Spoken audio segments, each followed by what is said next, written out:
giving you the real from A to Z surrounding the Dallas Cowboys. News, updates, rumors, transactions, takes, and more. So strap up, Cowboys Nation, and start your day off with A to Z Sports. Live with Will Steele. 3, 2, 1. Here we go.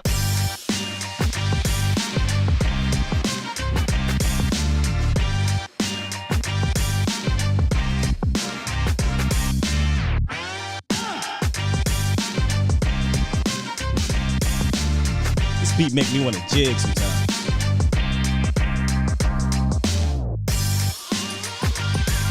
Good morning, good people. Welcome to A to Z Sports Live, presented by Texas Family Fitness. Your daily Cowboys morning show. I am your host, Will Skywalker Steele. Boom! Had a great time last night on Prime Time with Mauricio, but today we will kind of piggyback a little bit off that. Instead of 3 free agents to look at, we'll look at 3 units. 3 units that need improved. And we'll tackle an article from one of our talented writers on A to Z Sports Dallas.com. And we'll also touch on the Dak situation to begin all of this because, you know, we got to, right? Plus, there was something funny that came out of it. And I'm not condoning throwing things at refs, but something funny did come out of it on Twitter. Also, our offensive coordinator and defensive coordinator finished their interviews with the Denver Broncos. Can they hire Kellen? I'm still on it. Can they hire Kellen? You know, I still want them to hire Kellen more.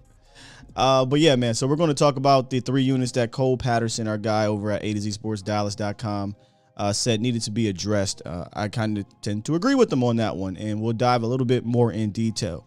Now, we won't do what, for those who have been on this channel for a long time, what we call State of the Unit. Not just yet. State of the Unit's really fun. I love doing those. We break down each unit. Usually it's usually after free agency because you get new people in, new people out, things like that. But we'll do a hindsight 2021 where we break down each unit from the year that just passed. So we'll get into that type of stuff probably next week. This week is still about kind of getting over this, you know, the game that happened and how we move forward and just kind of the initial raw reactions of what we should do moving forward. We should know more, right, by next week in regards to coaching. We should know something. I would imagine Dan Quinn or Kellen Moore is going to get a job, or they're not going to get a job this week. I can't see too many teams sitting on it if they really, really want them. So we'll have a lot to talk about next week, but I think I want to start the series. And like I said, yesterday, I was on Prime Time with Mo, had a good time. We're going to do that more often, and we talked about it after the show. He'll be on here a few times. I'll be on there. It won't be every day. It won't be 2-3 times a week, but maybe 2 or 3 times a month. Maybe we'll do something like that. And with the off season, which Frankie said it, I can't believe it's the off season. It still hasn't fully hit me. Maybe it'll hit me this Sunday. The first Sunday not really being a bye week. The first Sunday where there's no Cowboys football. It'll hit me and I'll be like, damn, we're really here. We're here, Cowboys Nation. No more football until August of 2022. It sucks when you think of it that way, but once you get over it, there is some fun things that we'll do in the off season. And I said that yesterday on Mo's channel. So y'all stick around for that. Appreciate y'all in the chat too that are here early. Miss Sheila, Tamar, Oscar, Brandon, Peter Rizzo, Spiffy AC, Adrian, Turner Terry Turner, my bad. James Simmons, Fresh Fade in the building. He said, I like the Savage version. I ain't gonna hold you. Me personally, I don't give a dang, Fresh. But I understand why he needs to come out and apologize, and we'll get to that in a second. Jaws 88, Mike Harris, Jose, J Mart, CJ Richards, what's up, bro? Terrence Just Plays. Samuel is QB a unit. Samuel, you better go on hit, Samuel. Jose Christian, Amanda Brown, Antoine. Oh, what's up, Twan? I saw you yesterday in the chat, and it reminded me that, damn, I don't have my evening folks like I used to have, because I'm usually there in the evening, and we had a ton of people that would be, it used to be, when I say used to be, I mean prior to being with A to Z. So it was good to see some of y'all back up in there.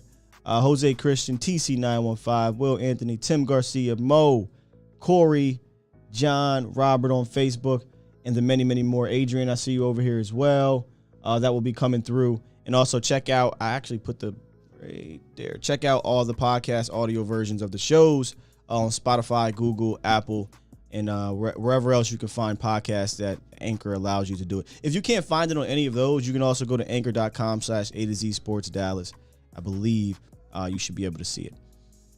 All right, so prior to opening the lines, I see we already got my guy Marcus up in here. Just hold tight for a little bit. I do want to get to the Dak Prescott situation and then come out and get into I say roundup with the quotations, because the roundup is actually going to be featuring one of the articles, and I think I'm going to do that more often this year. But anyway, so if you guys remember, I didn't address it. It kind of slipped my mind because I was like, whatever. But it blew up big time. Dak Prescott came out and said after the game, you know, he was upset with the fans for throwing stuff at the players, and then they asked him, well, I think it was for the refs, and he was like, oh, well, good for them. I didn't really look at it as anything because, you know, whatever, I'm pissed just as much as he's pissed. But when you step back, you got to realize you probably shouldn't have said that, bro. Let us say that. Let the fans say that. So obviously he got media whipped on top of the way he played. So he got double media whipped, and he had to come out and apologize for what he said. And here was most of his apology yesterday. I deeply regret comments I made regarding the officials after the game on Sunday. I was caught up in the emotion of disappointing loss, and my words were uncalled for and unfair. I hold the NFL officials in the highest regard and have always respected the professionalism and the difficulty of their jobs. Let's see. This part is, yes, the safety of everyone who attends a game or participates on the field of a sporting event is a very serious matter. Absolutely. That was a mistake on my behalf, and I am sorry. He absolutely had to come out with that. You know, you can't do that. You know, and everyone has a lapse in professional judgment, and he had that. You know, it's really uncharacteristic of Dak Prescott. He usually doesn't say any of those things. It's been 6 years. I don't think I've ever heard him say something like that along those lines. Now this year they've come out more and more. Maybe this is where you kind of look at the leadership of the team in regards to the coaches. They've come out more and more over the last month and been whining about the refs. You know, I told you all this on Monday and Tuesday. I don't like it. You know, that part of the whole culture changing thing worries me, because I don't want that to be a part of the culture. And I feel like the head coach is kind of allowing that. Adam Mack, I feel you, Adam Mack, but he is Dak, you know? He you know, if he says that and he condones it, right, then you're going to get some 15-year-old punk who thinks, well, Dak Prescott said it's okay and I'm going to throw something, or some 42-year-old drunk man that's going to throw something. I don't know, man. You know how that goes. So he did the right thing. He came out, he apologized, but I feel a lot of y'all in regards to I can give a damn about that. But you can't do that. You can't condone that. So he did the right thing. But this was the funny part. I'm sorry. I probably shouldn't post this because of who it is, but the Stephen A. Burner account on Twitter said, when Dak Prescott is looking for a roughing the passer call, this is what the referees are going to be like. Did you think I forgot about you? Sorry, y'all. Did you think I forgot about you? Did you think I forgot about you? I know I am not supposed to laugh at Stephen A. Smith when he's coming at the Cowboys and things like that, but that was funny as hell. I was in the middle, I believe, we were getting ready for the show, me and Mo, and he's talking. I just bust out laughing. I said, bro, you got to see this. You got to see this tweet. I know it's Stephen A., and I can't stand him, but that was pretty funny. Interesting thing, though. The post was about when Dak is looking for a roughing the passer call. He only got 2 roughing the passer calls this year. So is he really going to get those anyway? 2 of them. We've seen it plenty of times where he's been roughing the passer more than sometimes 2 times in the game. But it is what it is. I've told you guys, I fully don't expect to get any, I don't want to say favoritism, but be on the good graces with the referees. I don't expect that anymore with Dallas. But let us complain about it. You guys don't do that. Let us do that. So with that said, man, let's get into the roundup, which, like I said, again, is going to be a little bit different. I may do this every so often this offseason to kind of highlight our writers on A to Z Sports Dallas.com.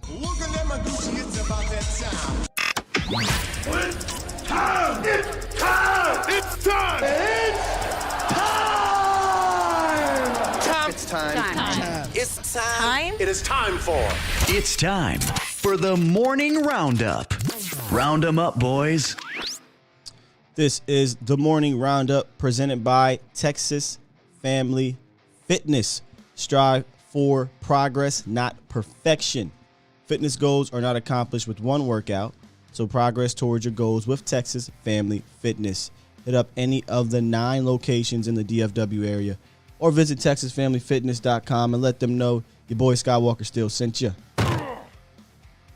Like I said, and you know what? Let me grab this link, and I'm going to drop it here in case you guys want to. I wanted to put this in the description, but I didn't. My bad, y'all. I want to do this every so often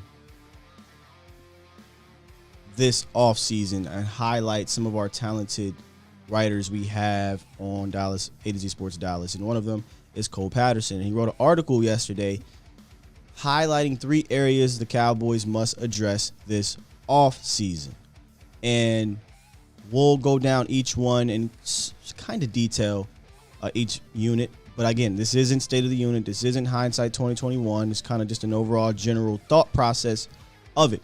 And if you guys want to call in and talk about it yourselves, you can as well. Make sure let me just real quick show y'all this. 351-999-3787 is the phone line. 351-999-3787 is the phone line. Now, let me pull up the first part of Cole Patterson's article that he believes we need to start with. And not necessarily start with, but one of the units. And the first one, I think you guys can get the gist of everything, right, is the offensive line. The offensive line needs to be addressed. I think we all can agree on that. We all can agree on that. The overwhelming thought process this year from those afar, man, this Cowboys offensive line is the best in the league. Best in the league, not anymore. No, I think it was good enough to get the job done at first, and then it just broke down. Best in the league, no. It's not best in the league. We can agree on that one, right? But here's a question I pose to you guys. It's a tough one. It is a tough question here. First name on that list right there. And this is the depth. This is the Cowboys' depth. And when you look at it, technically all but one of those guys can return next year. But I think the biggest decision you have to make is what to do with Tyron Smith. Tyron Smith, and you guys know from last year, I'm like, hey, man, I'll ride with Tyron until the wheels fall off. But I think at least one of those 4 wheels has fallen off. And I'm not waiting around to see the other ones fall off. This might sound crazy to a lot of people. I hope it doesn't. But I ripped the Band-Aid with Tyron Smith, and I cut him. I know that might sound crazy. So I ask you guys, would you cut Tyron Smith? Here's the thing. He'll save $12.5 million on the cap if you cut him.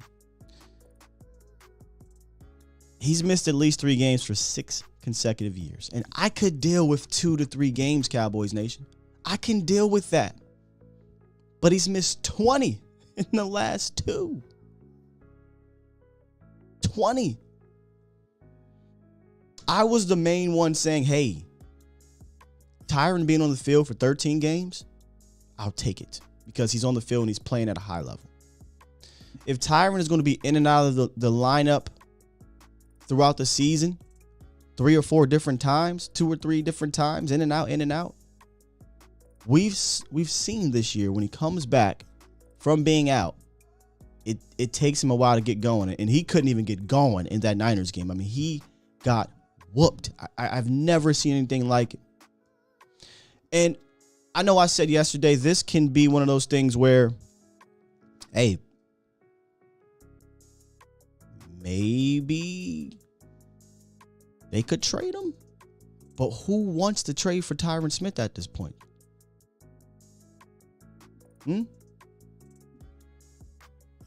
20 missed games in the last 2 years. He'll be 32 years old going into his 12th season, but I feel like his body is 39 going into his 17th season.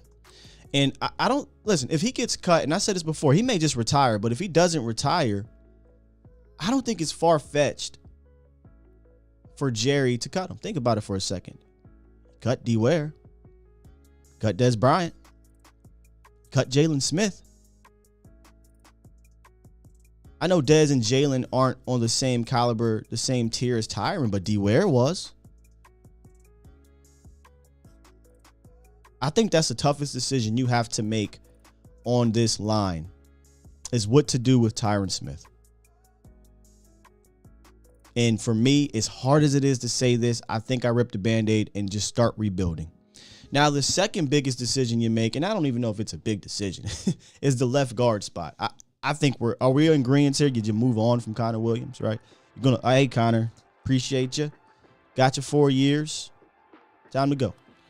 But what I would do, so you don't have to invest in a high draft pick, a day 1 or 2 draft pick at that position, I would just slide Lyle to guard. Insert Terrence Steele, who, when we did our award show, surprise player, Terrence Steele was a very popular name that we were coming up with. He may be, I'm trying to look at this line here. Yeah, not maybe. He is the most improved player on the offensive line this year.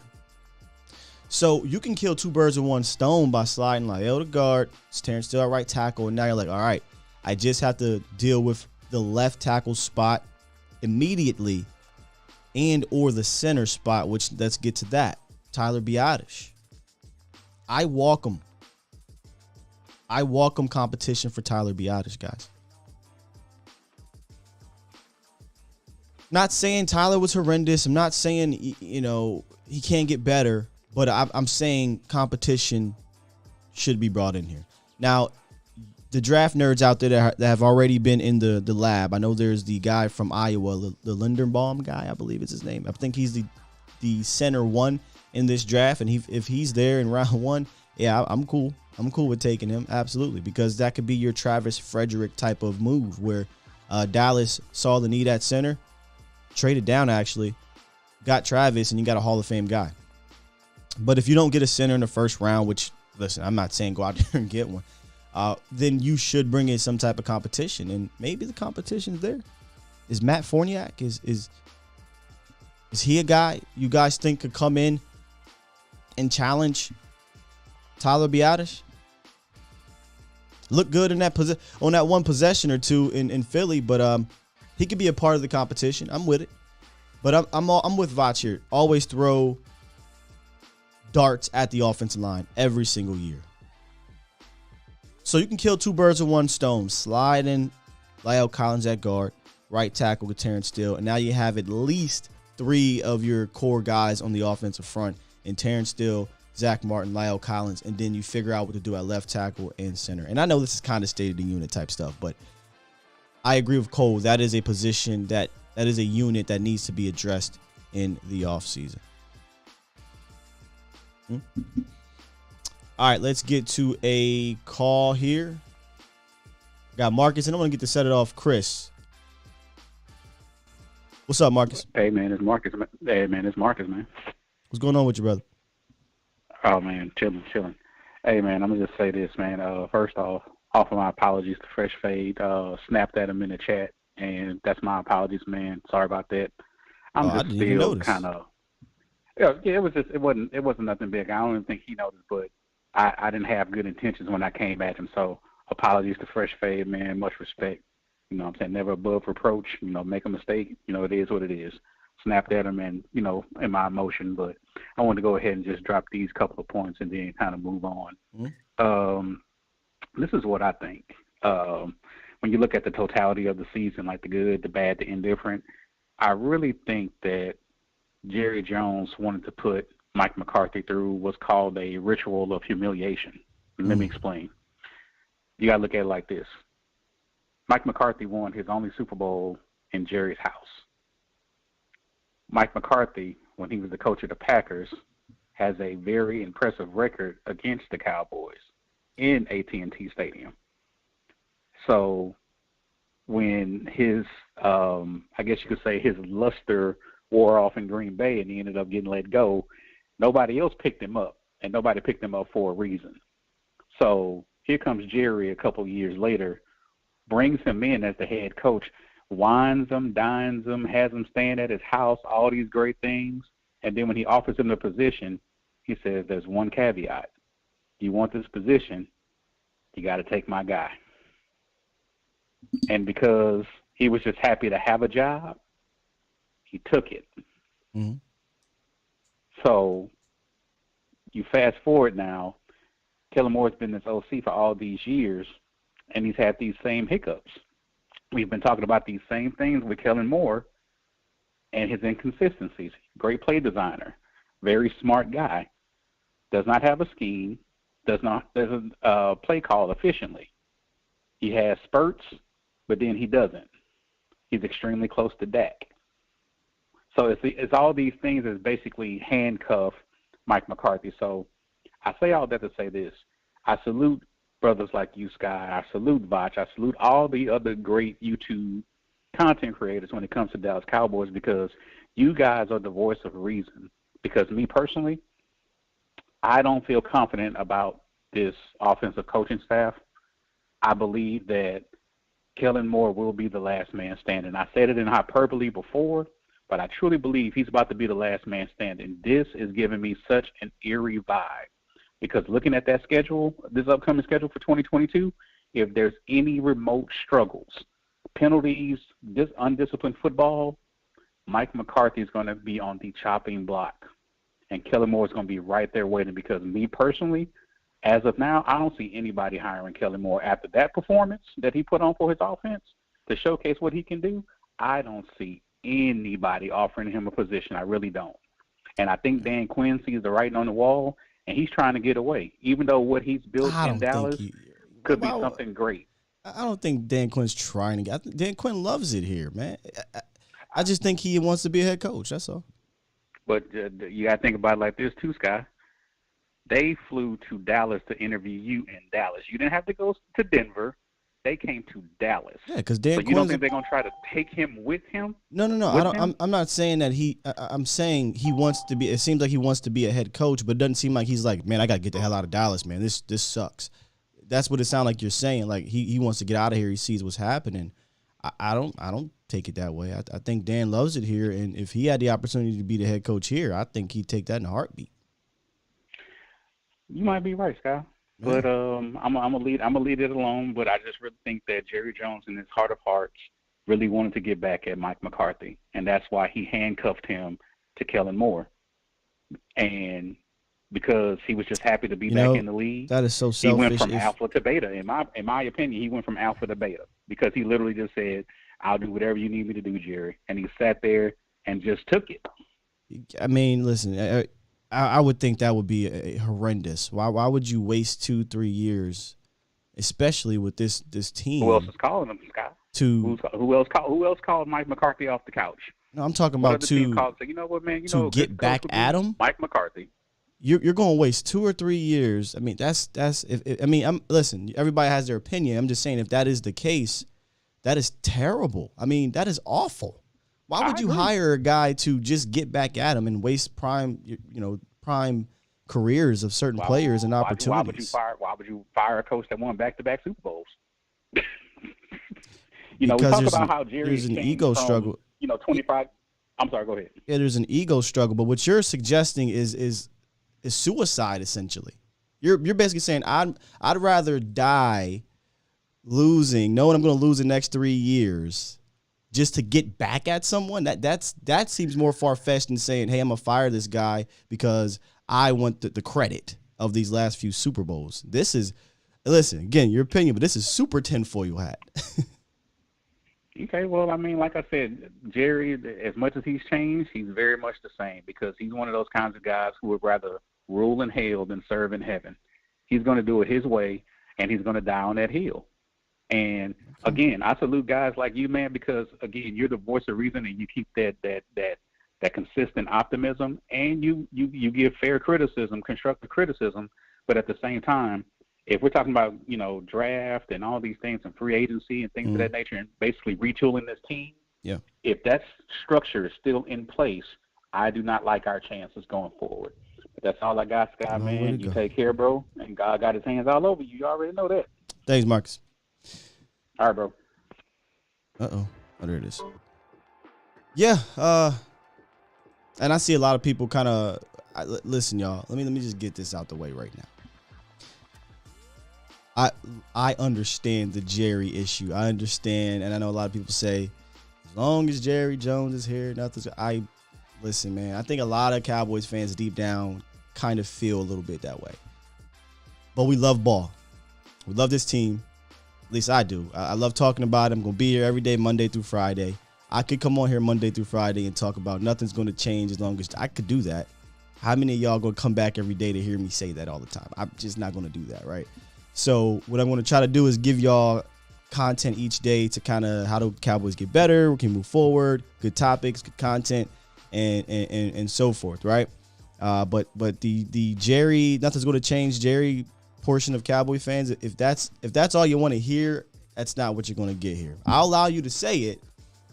I'll rebut or I'll talk about it, but then we aren't just going to sit here every day and just talk about, well, Jerry Jones is the owner, nothing's going to change. Well, I mean, no offense, but why are you here then, right? You want to listen to us talk about the Dallas Cowboys and how to move forward, right? So I get it.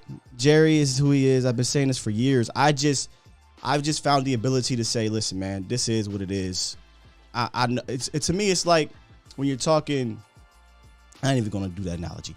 Jerry Jones is what he is. I get it, y'all, but I want to talk ball. You know what I mean? Like, I want to talk ball. That's all. Let's get set it off. Chris in the building. What's up, man? What's up, man? That was a deep one. Marcus went deep on that one, man. He went extremely deep on that one, but I mean, that was out there. But I want to get back to your first point. Your first point was about the O-line and about cutting Tyron, and I know you're going to do a deep dive. I know everybody's going to look at it, but whatever Tyron's cap number is huge. I think you might, and because you're not going to be able to get rid of 3 guys in one off season to make it to the point you feel like it can go forward, but I think it's like one guy we kind of hold as being a stable, which is Zach Martin. I think with the emergence of Steele, we know Steele can play right tackle. We know he can play it. Mm-hmm. Lyle's done enough boneheaded stuff that he can't mandate to me what he can and what he cannot do. If he want to get out of Dallas, that's fine. But you're going to play 1 year at this left guard spot. That's how I feel, Chris. Give me at least one year. Let's see what happens. Yeah, you're going to play that 1 year at left guard. Now, for my other guys, be honest, this is his first full season starting. I don't care. I said this early in the year. It's going to be a trend. It's going to be a progression. I think everybody, the further we get away or the more nostalgic we get about Travis Frederick. Travis Frederick was a great player. His first year, he came in and took charge, but there was a lot of guys around him that weren't at that level. But when he got Zach Martin and he got a healthy Ron Leary, Travis Frederick looked absolutely amazing. I think if you turn around, you make Biotish have to compete. If you go in the first round and get a center, that's great. I think you got to find out what Josh Ball is at left tackle.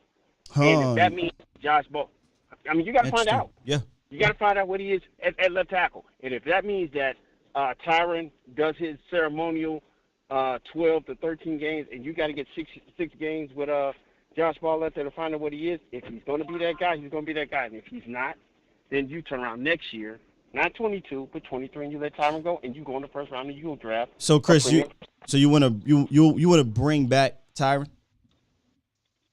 Yeah, I'm gonna bring him back. I'm gonna bring him back. Yeah, I'm gonna bring him back. I'm tough on it, man. And I know I'm gonna bring him back because I know he can. 12 games is what we used to be at 13, so now it's an 18-game season. Or for us, we wanted to be a 20-game season. A third of a 20-game season is 7 to 8 games. If I can get him top premium level 7 8 games to 10 games, I'm winning for the amount of money I have to pay because I can't go get a premium left tackle this year, especially with my cap situation. No, you don't. But you, if you want to address the left tackle, Chris, wouldn't you do it in a draft? Wouldn't you do it early? Now where you're drafting at, you're drafting at 25. You're drafting between 17 and 22. Yeah. You're drafting between 17 and 22, 23. The numbers will come out later. You're not going to get a legitimate, bona fide, day one starter at left tackle at 17 to 23. Them guys is gone. So what you're going to get up to? What are you going to have to give up What are you going to have to give up to move up to get that guy? Because with the other 2 points from the amazing article, you got to look at linebacker, and you definitely got to look at wide receiver. Wide receiver probably takes precedent over linebackers. Yeah. And you would have never thought that going into this year, but wide receiver, because of the cap situation, takes precedent over linebacker. Because you're probably going to get Jabril Cox. Maybe, listen, Chris. Maybe you've dived into the draft. I'm just taking your word. I don't know what the draft is looking like right now in regards to offensive line or anything like that. But if it is a deep offensive line draft, if a tackle is there, I take him. I mean, it's not like it's unprecedented for you to get a left tackle in the 20s. I mean, it's not unprecedented, but if I was just looking at it this way. Tyron Smith missed 20 games the last 2 years. You okay with him missing 14 games? You okay with him missing 10 games? I'd rather use that money to do something else with it if I'm not going to at least get a half a season out of you, man. What's his cap? The question is, what is his cap hit? The question is, how much do you save? Not what his cap hit is. It's how much do you save? Okay, you save $12.5 million. Okay, but so you save 12.5. Yeah. But you still got to deal with but I think right now that puts you at $8 million over the cap right now. Well, Tyron won't be your only move. They're going to make moves. There's a ton of moves. Dak Prescott's going to move money. There's other cuts that can be made. So they'll make moves. And I'm not saying use the money to go get a star, right? That money could be used to keep someone else in house, which again, that's a whole nother off-season question. And again, this isn't easy for me. It's just that Tyron is not reliable anymore. And now can we say he's reliable when he's playing hurt? Because we've seen 2 or 3 games now where it's like, Tyron, man, you ain't been looking too good when you playing hurt. I mean, it's tough. It's a tough situation.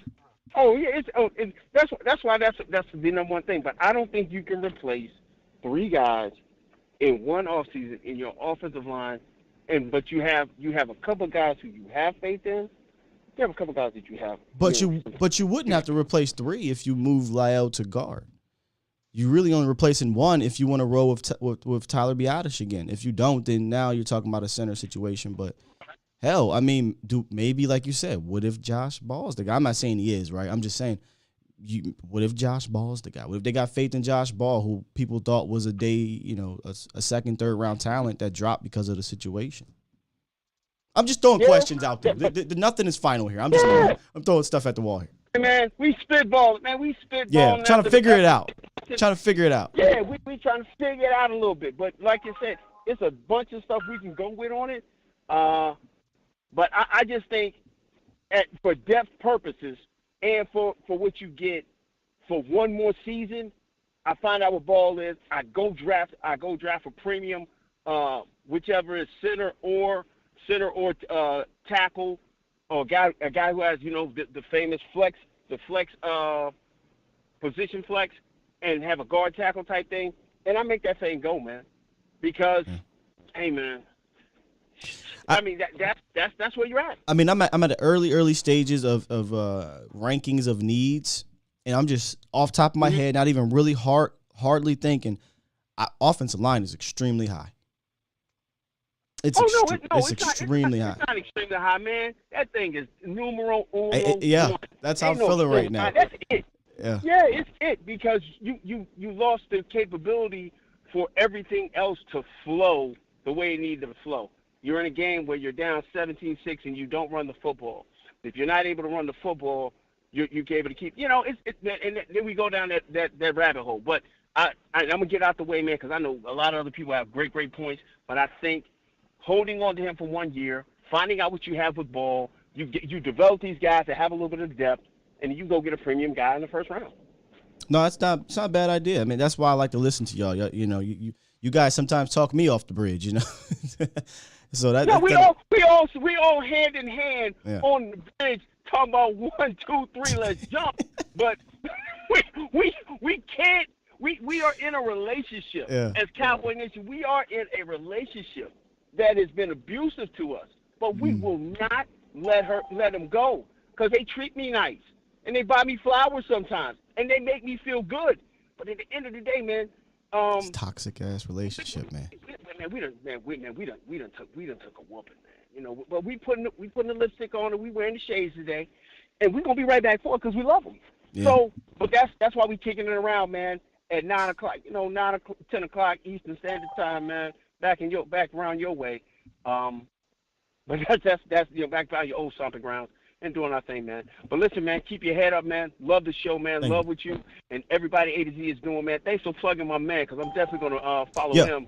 And check that article out. We're gonna keep. Yeah, man, we're gonna keep banging at this thing, man. Talk to you tomorrow, champ. All right, brother. Appreciate you. Set it off, Chris. Yeah, this is why I like to talk to y'all. Make me think of a different way. That's another way to think about it. You need to keep him. Know he's gonna get hurt. Josh Ball's your guy, but you're still not your guy, but your insurance policy, but you're still draft a guy. That's another possibility. I'm just at the point I've been the keep Tyron one more time for the last 2-3 years, and keeps missing games. So think him out, man. Not saying I'd be pissed if we kept him. I'm just trying to figure out ways to move forward with this offensive line, because when you are struggling to pass block, 4, and when you're struggling to run block, 4, that's a problem. Not a whole lot of offenses are going to overcome that week in, week out against good teams. So we always talk about the games are won in the trenches. Go listen to Zach Martin after a lot of these games against tough opponents. Yeah, we got out physical. Yeah, we got beat up front. Yeah, you can't do that every time.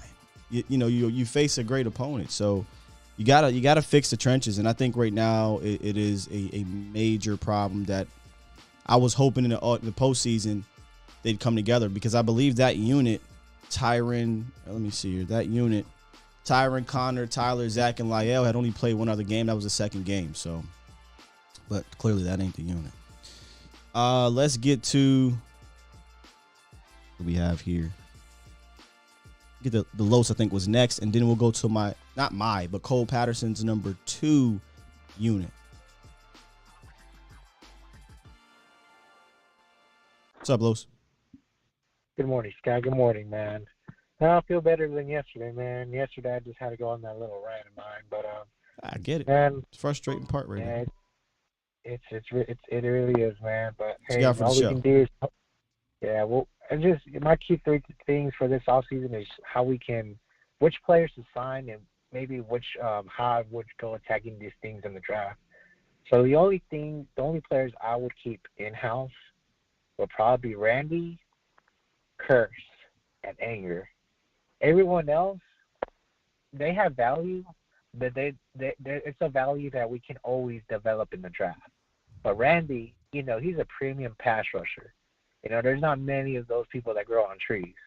And yes, he has made boneheaded mistakes, but I feel like him siding with Michael Parsons is a good blessing, because both of them can attack the ball, and that's what we need. Curse, just for he has proven this year as in a leadership role, and I think he has held that defense down, holding them accountable. And Anger, he's a punter, but you can't complain what he's done this year.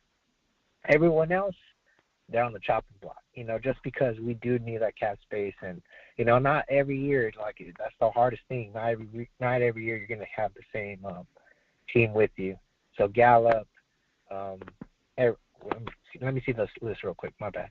So Gallup, there's I think Armstrong, Brown, Kennedy, Clement, Hooker, KZ, Neal, Schultz, Turner, Urban, Van Der Esch, Carlos Watkins, Connor You Williams. don't got to go through the whole list, brother. You don't got to do that. Yeah. But yeah, most of them are gone. Let's be honest. I mean, then you got 21 free agents. You're not signing all 21 free agents. So yeah. So the only ones I have is those top three, which is Randy, Curse, and Inger. And then the way I would attack this draft is, I think Foots have it on the on the point is, this free agency and this draft, there's a lot of potential line that you can always replace, and defensively too. If I were to attract this draft, I would definitely try to trade up, like maybe a 4th round or 5th round pick for a premium guard or center. And I'm talking about, like, someone that can step inside the O-line and not has to be great, but can be very solid and keep getting better. And then I would address the linebacker room and then the secondary room. And then for my top 3 agents that I'm looking at, you got the whole offseason plan right here, don't you? Hey, I mean, I got to be ahead, man. The only 3 people that I feel that can help this line is, this is risk versus reward. Keep in mind, this is for the age and their injuries, etc. But the premium guard that can definitely improve that guard position is these 2 names, which is Brandon Scherf, which is from Washington, and Andrew Norwood, Jacksonville. And if you want to prove that, he's not paying Brandon Scherf and Norwood that money. You hear what Stephen Jones said? Stephen Jones said, we are not going in free agency to get any high valuable players. He already let Cowboys Nation know that ain't happening.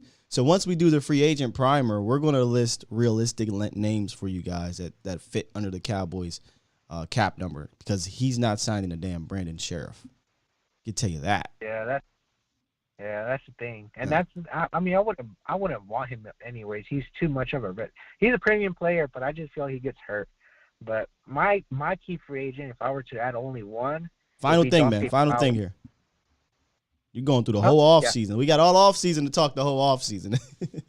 yeah, my bad, Scott. But yeah, my key player just to add this season will just be a top defensive guy to add to that defensive rotation. Which it could be a linebacker or a defensive end, and I'll leave you at that, man. All right, man. Appreciate you, Los. Let me get to the second part of Cole Patterson's article. Again, you can check that out on A2ZSportsDallas.com. And his second, number 2, if you want to call it, of his top 3 things that the Cowboys need to address unit-wise, linebacker to play next to Micah Parsons. I think about the game 5 or 6, we kind of realized, you know what, this linebacking core is not what we thought it was, or not what we've hoped, at least, it could be, aside from Micah Parsons. And that's when we started saying, you know what, maybe we'll get Jabril Cox in here, but that never came into fruition, and he got hurt and whatnot. So linebackers next to Micah Parsons this year, and I'm not saying this has been all these guys have been next to Micah Parsons this year, but these were the linebackers coming into the season and out of the season. Francis Bernard is just basically your special teams guy, right? Like, he's not a guy you're going to rely on game in, game out. But at one point I was saying, why not just see what he has? But they decided to keep going with Keanu Neal, who's the second one here. Missed a couple games because of COVID. Transitioned from the safety spot to the linebacker spot. We always thought it was going to be an interesting transition. I was kind of interested to see what would happen. I like kind of position switches, but it didn't work out, right? We can all agree that it did not work out. The Micah's Micah. I mean, come on. Leighton Vander Esch. Leighton. He definitely had a really damn good game on Sunday. But the problem with Leighton, all year, he'd have a good game followed by a couple bad games. In a good game, he never could stack good days and good games on top of each other. He just could never do it. Also, now depends if Dan Quinn is here, or depends if Joe Witt's here and he follows the Dan Quinn type of mindset in regards to the linebackers, one of the athletic guys and things like that. If they want to continue down that path, I don't see Leighton Vander Esch being back. If they don't want to go down the, hey, we want that super athletic type of path and we don't want Jabril Cox to be the guy, and then maybe Leighton Vander Esch comes back. But, I hope Leighton Vander Esch finds a spot. I'm just not sold on him being that guy. I need somebody next to Micah that can match his athleticism and intensity. Maybe I'm being selfish. Maybe Sky just won all the great players. But, I feel like you can either get that in the draft or we can go to Jabril Cox, who I think the Cowboys really suffered a little bit here at the linebacker position when he went down. I'm not saying he'd have been great, but I'm saying his athleticism would have been welcome. Again, he only played in the preseason, so it wasn't like, and then basically this game, but you saw the flashes of what he can bring with the athleticism. You just saw it. And I think him next to Parsons, I was so excited to have him next to Parsons, and I still think they're the future at linebacker. I think they can be. Now, I understand ACL injuries suck, right? But it is 2022, and medicine has been much better in regards to the ACL, so maybe he comes back and he doesn't lose anything.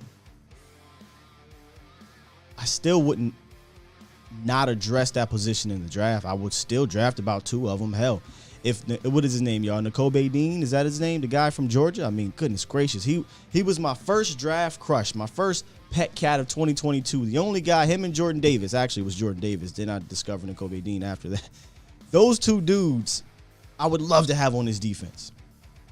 Can you imagine Dean, Parsons, and Jabril Cox as your 3 linebackers as opposed to Parsons, LVE, and Keanu Neal? Whew.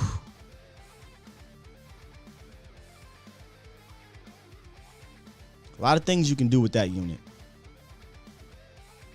But yeah, Cole Patterson's absolutely right. You got to address the linebacker position next to Micah. If you're going to go into the offseason saying, you know what, Jabril is our guy, then maybe that'll alter your plans in free agency and in the draft. Probably won't in free agency. They just don't spend money there. But maybe it alters your plans in the draft. But I say give Jabril a shot, but address the position. Continue to keep adding athletic young bodies to this team, no matter who the defensive coordinator is. This guy I thought was going to, I think he has the potential to be a stud, man. He really does. Let's get back into the lines, get my guy Fresh Fade in the building. What's up, Fresh? Fresh, you there? Oh, my bad. I'm here. Yeah. There you go. I had you on mute. What's going on, man? What's up, brother? Man. Hey, look, you're right, man. Defense is where it's at. You know what I mean? I understand some of the other callers as far as, offensive line and all these other positions, man. But at the end of the day, man, we were getting gassed up the middle on defense, and our linebackers were a liability outside of Michael Parsons. You were. I know it's a little too early to get in the draft talk, but that's what it is. I think. As you know, I'm a big Jabril Cox fan, and I think him, Parsons, and the kid out of Georgia, or some other linebacker or something like that, man. The heart of your defense, which is in the middle, you need to strengthen that up pretty good, man, because LVE and Keanu Neal are, to me, they're not it guys, to me. And I hope Cowboys Nation and the Cowboys don't get caught up in LVE's, season ender. Like, listen, we need an LVE to play the game of his life, and he damn near did that. If not, maybe he did do it. But that doesn't mean you can wipe away everything that happened during the season that he did show you. And to me, he showed you that he is at best an okay player when he's playing at the top of his game, above average player. But for the most part, he was a liability, man. I'm not saying that he was a guy's target or anything like that, but he didn't make a great impact, and I like impact players. Yeah, that's facts. And just another person that I wanted to key on is what's our safety's name? Shit, Curse. I don't think they're going to bring Curse back. I think Mukwamu I think they're going to go in that direction because it's essentially the same body in a way. But they're different players, Fresh. I know they're different players. I know, and I think, well, hopefully that time that Mukwamo spent behind Curse, he had a chance to really study him, and maybe he got a lot of jewels, a lot of gems. But isn't Izzy a free? Mukwamo? Yeah. No, he's not a free. I don't think he's strong. That dude ain't ready for the run game like that. I mean, Curse wasn't ready for the run game early in his career either. No. You know what I mean? I think. Nah, bro. No, bro. Curse came in a dude who was a physical dude. I remember Curse because I'm enamored with the big safety, 6'4", Cam Chancellor types. Curse wasn't a guy that was a cover guy, but Curse was a guy that was thought of being a physical special teamer when he comes in, a physical run guy, and he ended up being that for most of his career. He was one of the greater tacklers at the safety position, just never really got the chance to start for consecutive years until this year. I just think they need to prioritize Curse, right? Like you're going to sign some of your own. If he's not one of them, then what are we doing, right? Yeah, I agree. I understand that. I get it, man. To me, I think it's time to start. I think this team may take a shift to the defensive side. I mean, we've been saying it for a little bit, man. I think because the best players are on defense, and why not strengthen the best side of your ball? I mean, of the ball, you know what I mean? Stop people and kind of build that reputation of a tough team. Because right now, I mean, the NFL is looking at us like we're soft.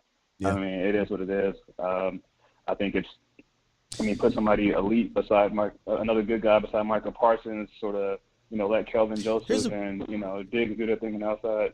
Again, I have no idea where we're going to go in the draft. I haven't even jumped in there yet. But again, if a guy like a Dean is there at 24, boy, I'm jumping at it. But if he's not, you can still get a quality guy in the second, third round at the linebacker position. That's the beauty of that position, right? Off-ball linebackers, unless they are the Micah types, the Dean types, where they can do kind of multiple things and are athletic freaks, yeah, you take them there. Because that's one thing I don't disagree with in regards to the position, right, of off-ball linebacker. For instance, Nick Bolton was really good, but I understood taking him in the second round, even though he played probably higher than that. But I understood that. Micah was different because, A, he was a playmaker, B, he was a freak, and C, he can do a multitude of things. And that's kind of similar to what Dean can do. But if you can't get a Dean or a guy like him in the first round, I think you can find that later in the draft, especially with if you're looking for like athletic traits, and then you can mold them because Jabril Cox had deficiencies, and I think that Dan was going to – I really truly believe this, and me and you were both just dejected when Jabril Cox tore his ACL. But I think Dan and George Edwards would have got his hands on Jabril Cox and made him a better player than he was in college. Those deficiencies that we saw in college, I thought I saw early on. I'm like, okay, he's very physical at the point of attack. He's shooting these gaps and playing and running. A lot of people said he couldn't. So I would have loved to see it. Yeah, he did a good job. Yeah. Maybe we'll see more of him, but I think you can get a guy in day 2, day 3 possibly. Yeah, that's fact. Yeah, that's fact, man. It happens every year. Somebody falls when it's like, oh, this person has no chance of falling. I don't think you trade up. I think you just stay put. Use your picks again. Because you're going to lose a lot of people. I'm like you, man. Get rid of Tyron Smith, man. I think it's over. I think maybe Jerry should come to him and say, look, man, maybe you should retire. I'll give you a check off the books. You know what I mean? You can ride off into the sunset. You're in the Ring of Honor, all that good stuff, man. I think the time for Tyron has come. I think the time for, I think another offseason with Terrence Steele. I think he's going to continue to remake his body, get better. I hope that he's the right tackle starting next year. I'm on board with you with putting Leal at guard. Mm-hmm. I'm on board with that, man. I think it's a really good idea to see what Josh Ball has, to sort of recreate your O-line, because some of the run plays that I saw happen, the athleticism of the O-line was lacking to get to that second level, and we were getting blown up. Just wasn't getting any push, man. There was no push.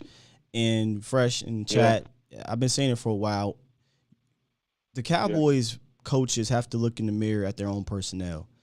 I think it got to a point where you realize, all right, this offensive line ain't what it was. It still has a potential to do good things for you, but you have to help them out, right? Like that's what else is coaching for?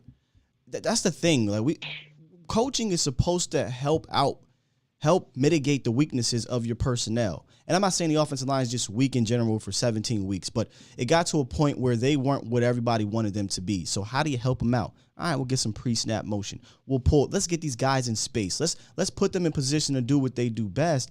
And I just didn't see it. Yep. And in the biggest game of the year, I saw him do the exact opposite. And it was just maddening because you had the blueprint for yourself to be good. Not even a blueprint to beat them dudes. Just the blueprint to do what you do best. It was there. It's all on tape, and you refuse to do it, man. Help your goddamn players out sometimes, coaches. Facts. And then this last thing, man, I want to touch on, what's his name from earlier? Was it Maurice or somebody like that called in and apologized? Hey, man, it's no big deal to me, but I just want to highlight something in regards to that. You see how easy it is to,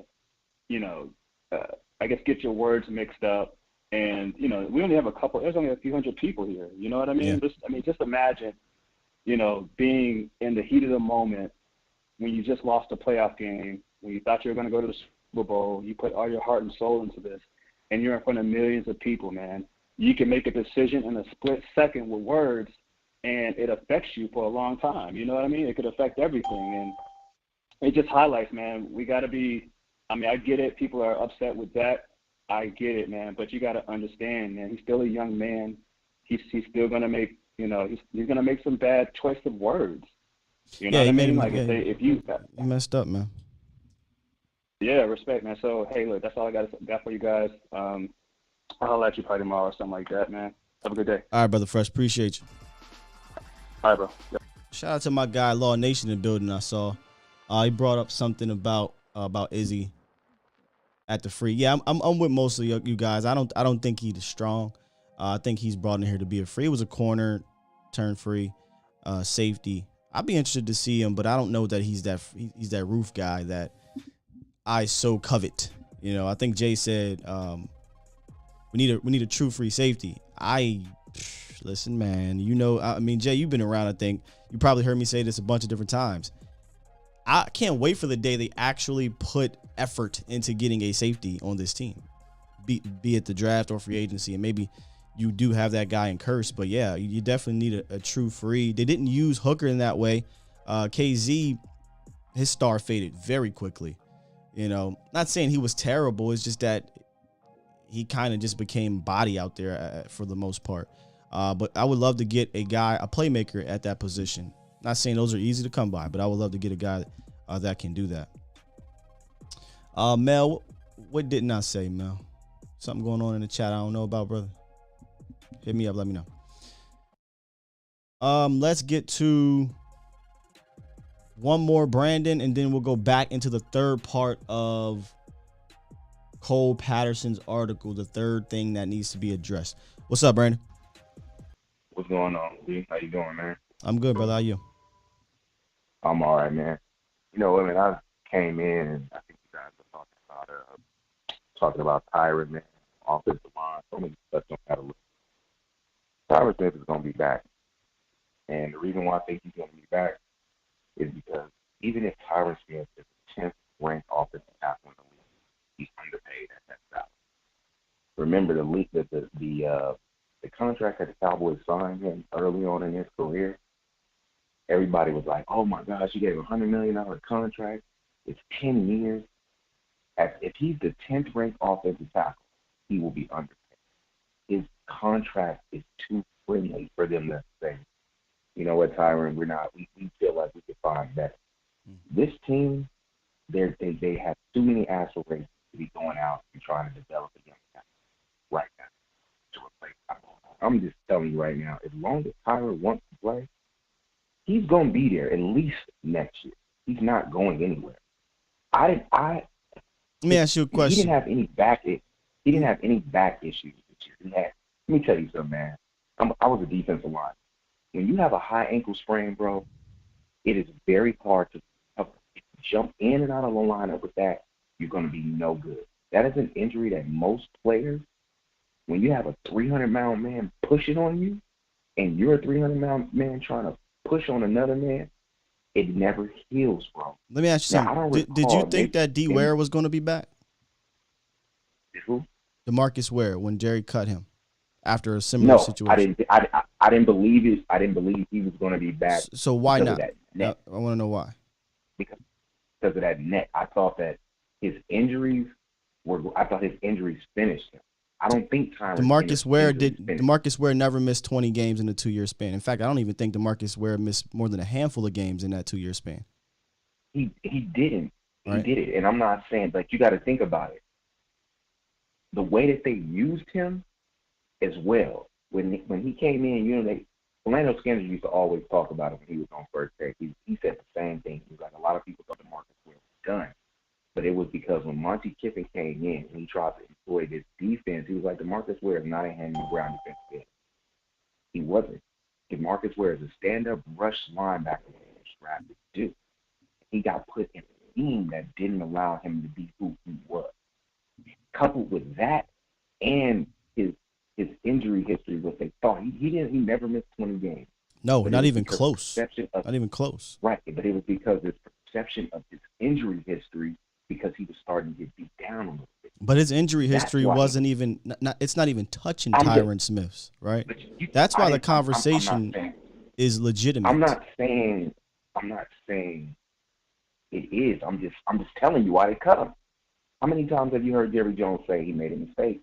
But the reason why I bring up DeMarcus Ware is because DeMarcus Ware, Des Bryant, Jalen Smith, a few others the same way. High contract guys that weren't playing up to it and were injured.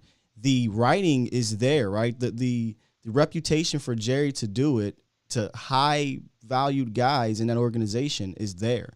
That's why it would not shock me if Tyron Smith was cut, because I can't get over 20 missed games. He's 32. He's missed 3 games at least 6 years in a row. I can forgive maybe 2-3 games a year. 14 and what was this year, y'all? 8? Something like that. 6. Sorry, 6 this year. I hear you. I don't know how we can deal with that one, man. That's rough. If next year he's going to miss 6 to 8 games. I'm just telling you, man. I'm just telling you, if he's healthy, if it's not a neck or if it's not some kind of nerve, we're talking about his ankle. Let me ask you a question. If Tyron, and it's kind of cutting with the other caller said, what did we play? 18 games now. If he gives you 11 games and he makes the Pro Bowl, no, are you cut? Are you okay? I am not okay with having Tyron Smith for 11 games. Nah. Okay, I'm just telling you, they are. Why? I'm not talking about what they want to do. Listen, if I did a show about what the Cowboys are going to do, this show would be over in 10 minutes. My question and my opinions about what you guys want to do with Tyron. I'm not saying they're going to cut Tyron Smith. I'm saying if he's cut, it wouldn't surprise me, and I would cut Tyron Smith. What would you do with Tyron? That's what I want to know. What you guys would do with Tyron Smith? Like me personally, I need a better option. Mm-hmm. And I understand, like, you have to be available, but I still need a better option. And it's not just and I get it, man. Like, trust me, man, you got to be available. Got to be available, man. But you got to be available. I know what I would do, honestly, too. I would probably keep him another year. I'm not going to sit over here and tell you what you want to hear or what people think. Or I would keep him for another year. Yeah, what you want to do? Yeah. So keep it for another year.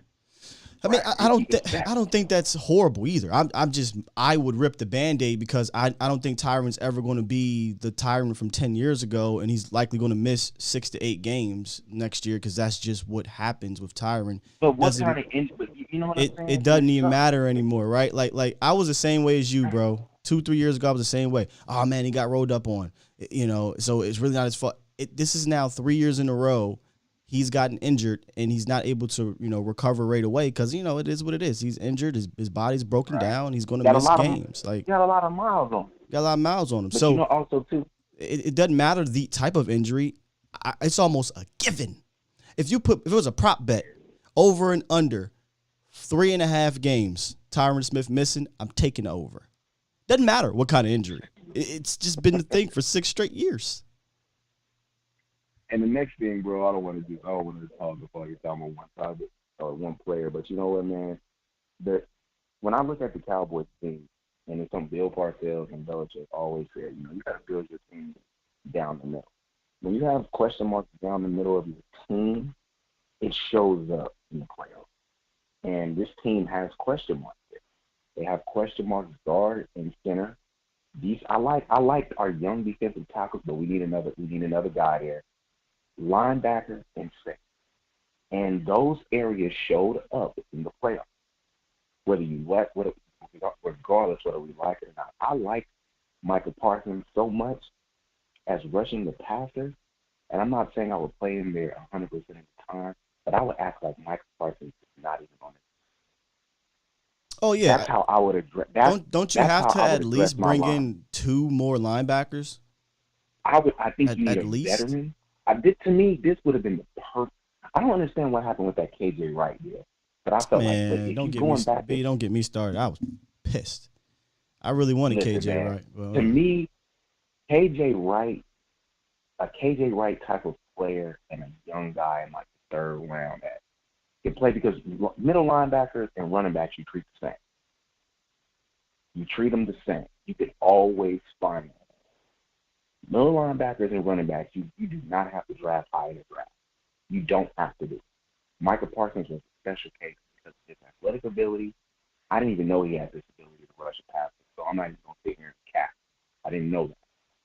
But that's what I would do. I would act like he's not even on the team, and I'm getting a veteran, and I'm going to go get a younger guy. KV can go. You hit the nail right on the head before you put me on. He just became a body. I don't believe they're going to go out. I still don't believe they're going to go out and aggressive safety because they could have done it. And the way that they just set, the way that they sat there and let that kid from TCU just I don't know who the hell Stephen Jones thought he was, to where he thought he was just going to be able to sit there and it was just going to keep lining up perfect.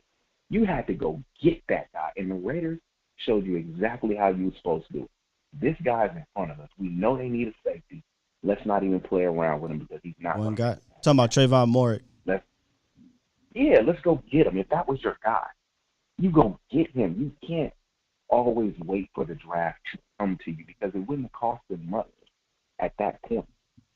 But yeah, that's what I'm doing. And everybody's talking about Curse versus Gregory. Honestly, I'm looking at it the other way. I'm prioritizing Curse. And I'm going to tell you why. I know what it's like for this team. I know what it's like with this team not to have to say. I can get away with not having great pass rush. I didn't say I want to, but I can get away with it. I'll tell you what. Because I saw them do it all year. Yesterday. I'm prioritizing Hurts. Yesterday. Over Dalton Schultz, over Randy Gregory. That's just me. Oh, no, Dalton. I'm not letting him get out the door, but I'm not. Go ahead, Joe. Yesterday, Mo asked me about, 3 guys, over and under 3 guys that would be available. I'm sorry, be available as free agents to keep. I did list Randy, but I got to go back and watch a little bit more after he came back because I got to see what his market value is, how much it's going to be. I'm a little disappointed in the second half of that year. It felt like with Randy, but again, I want to go back and look more before I clamp down on a decision on him. But yesterday, I said if I had to pick 4 guys, because he said over and under, he was one of my guys. I said it's going to be tough to say because of the game he had against the Niners wasn't great. But what was your 4 guys? I think it was Randy, Curse. I don't have the list in front of me, y'all. If somebody can remember, Randy, Curse. I need the list to see. I can't remember. I would have to list off the guys. Right. But no, those are 2 dudes. Yeah, I'd have to go look, and then I'll get back to you on that. Let me ask you something. Out of your 4 guys, is Amari Cooper and no, this was DeMarcus Lawrence still on his team? Are they still on the team? No, this was the free agents.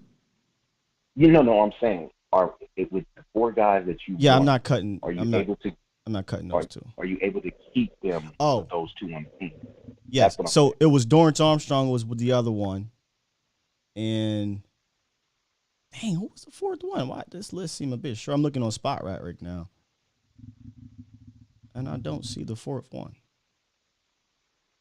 But those are the three. Those are the main three, I think.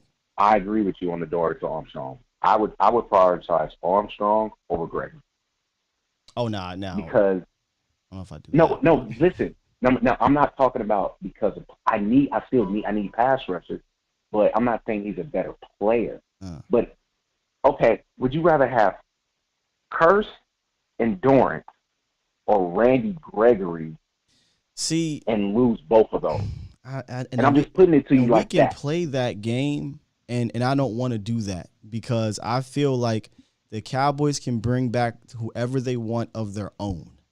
It shouldn't be a matter of pitting like earlier you said pit Curse against Randy. I'm prioritizing Curse, right? I mean, they shouldn't have to do that. If they want both, they can get both. You know what I'm saying? You think so? Yeah, because from my understanding is their salary cap care. Yeah, listen, guys, and you'll know this about me. The cap is there. I totally get it, but it's funny money. This stuff can be moved. Mm-hmm. If they one thing we know about the Dallas Cowboys front office is that they prioritize their own over outside guys. So if they want to keep their guy, if they want to, they'll keep him.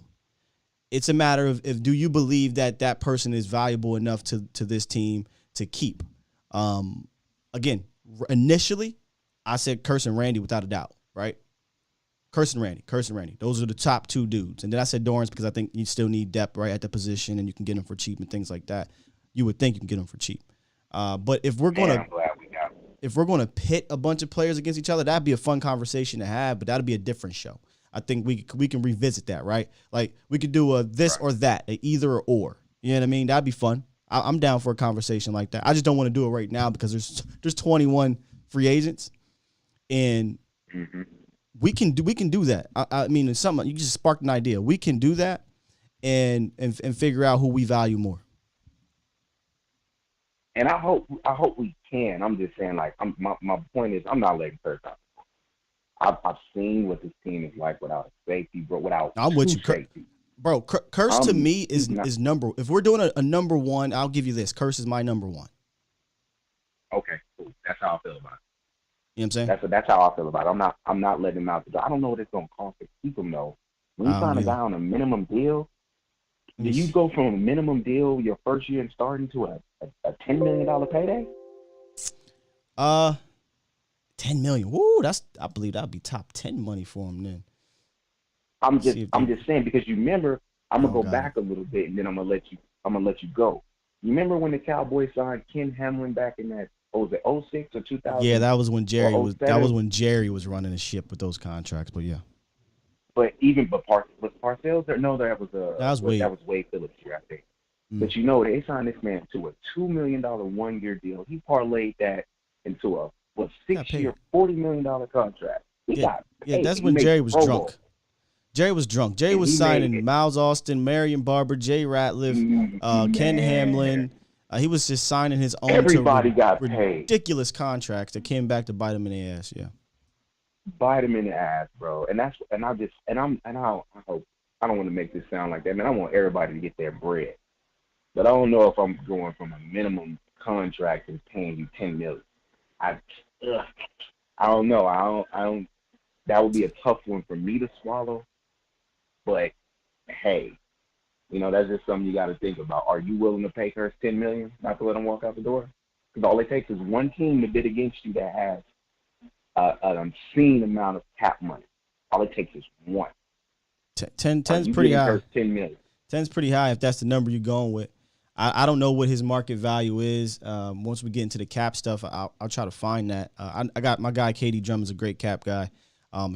He usually always digs up the market value if it's not available on Spot Rack or over the cap. But when we start talking numbers, I got to see what it is. $10 million seems a bit high.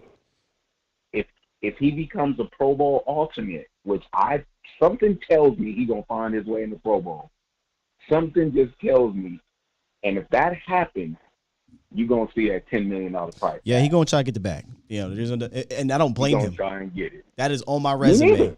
If I'm the agent, go get me the bag, bro. All right, man. I'm gonna let you go, G. Have a good day, man. Appreciate you, B. As always, man. Great conversation. All right, bro. Yeah, part of me loves the offseason for these conversations. Love it. And we're going to get into all of it in the offseason. And we're kind of just hinting and touch and go with these things right now. But I love the team building aspect of it. I love football. I love the team building aspect of football. I know we're still recovering, and the whole Jerry is the owner thing. I get it, y'all, but I absolutely love team building and talking about it, and that's what we're going to do. In fact, when I was a Madden freak and loved Madden, my favorite part about Madden was franchise mode. I love building a team and then playing with them, man. That's my favorite part. So these conversations are fascinating, and I can't wait to really get all the details of these things, and we can have some great shows about it. But this or that, either or, I like that. I think we'll come up with something like that and see where we as a Cowboys nation, and I say we because I include myself with you guys, value certain players. All right, let's get to the third and final part of our guy Cole Patterson, AZSportsDallas.com's 3 areas that need improved. And he says replacing Gallup and or Wilson. He says Gallup Wilson. I'm going to say Gallup and or Wilson. Right? Because there's a possibility that you bring one back. There's a possibility that you bring none back. And that guy standing behind Michael Gallup right there may play a factor in this. He may play a factor in this. But it's a fascinating area that he points out because both of these guys could have priced themselves out of Dallas. You may have caught a little bit of a break with Michael Gallup because of him missing 8 games, first with the calf strain and then with the torn ACL. That's another thing that could play, those things can play against Michael Gallup when you go into the offseason. His market value, according to Spot Rack, is $11.6 million. So we'll round it up to $12 million, right? $12 million. And we've been having this conversation all year. Are you willing to pay your 2/3 wide receiver $12 million a year when you're paying your number 120? You found Michael Gallup in the 3rd round. You found Ced Wilson in the 6th round, which we'll get to Ced in a second. But Michael Gallup, you've got CeeDee Lamb. I'm personally keeping Amari Cooper. We talked about this yesterday. I'm keeping Amari. I'm not getting rid of Amari Cooper. You get rid of Amari Cooper, you're talking about totally revamping this passing offense. I would not roll with a CeeDee Lamb, Michael Gallup 1-2 punch. I would not do. I would not cut Amari and then sign Michael. I mean, maybe if you cut Amari, you have no choice but to sign Michael Gallup, but I don't like that mesh. I'd rather keep Coop with Lamb, but that's neither here nor there. Are you guys okay with signing Michael Gallup to $12 million a year to bring back this trio? I think Mike should go get his bag and go be some team's number 1 target. He'll never be the number 1 target here. So, Cowboys Nation, I would not do it. And that's not because I don't like Mike. It's because you drafted his replacement, CeeDee Lamb. You found a 6th-round wide receiver that gave you a career year 1 in Cedric Wilson. Across the board, played extremely well.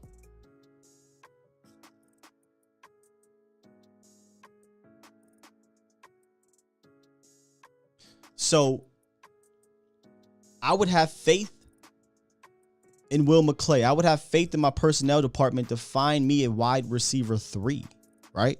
Like I get it's a passing league, and I get cap is cap, but do you really want to allocate that much of resources to that one position?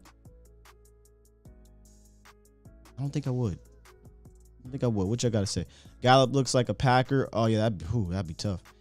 Gallup's going to Saints or Ravens. Mel says Gallup should go. I mean, and this isn't because I don't like Gallup. I think he should go get the bag and be featured on someone else's offense because he won't be featured here. Noble says his talent is second to none. So Gallup's the best receiver in the league? Jay says Amari is still number one. Oh, without a doubt. I mean, I 100% believe Amari is the number one receiver on this team. He's just not featured in that manner because scheme. MG's not a 1, says Will.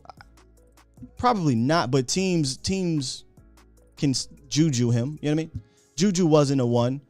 AB's gone. Now he's your 1 because of domino effect, right? So C says, I think Gallup's going to New England. I can definitely see Gallup saying, let me go get my bag and be featured. The crazy thing is, though, Gallup and Seth Wilson are best friends, too. So could they go to a team that got super cap and just play together? Did Sed play himself out of Dallas? His market value per spot rack is $6.4 million per year. Would you be willing to pay Sed Wilson 6.4 M's annually? Again, if Dallas wants to keep their guys, they'll keep their guys if they fit under a certain number. I don't know that that's a number they'll want to fit under. Just kind of go look at the history of what Stephen Jones does at that position. Did our guy Beasley make that much? I'm trying to remember. I'd have to go back and look. I don't know that Beasley made that much when they signed him to an extension. Beasley got one of those, hey, let's get out in front of this so we don't have to pay him a ton if he breaks out. I don't know that Steven will rise up to $6.5 million for Sed. And I like Sed. I think Sed fits this complements this offense good too. I think so does Michael Gallup, but in different ways. I just don't know that Steven would do it.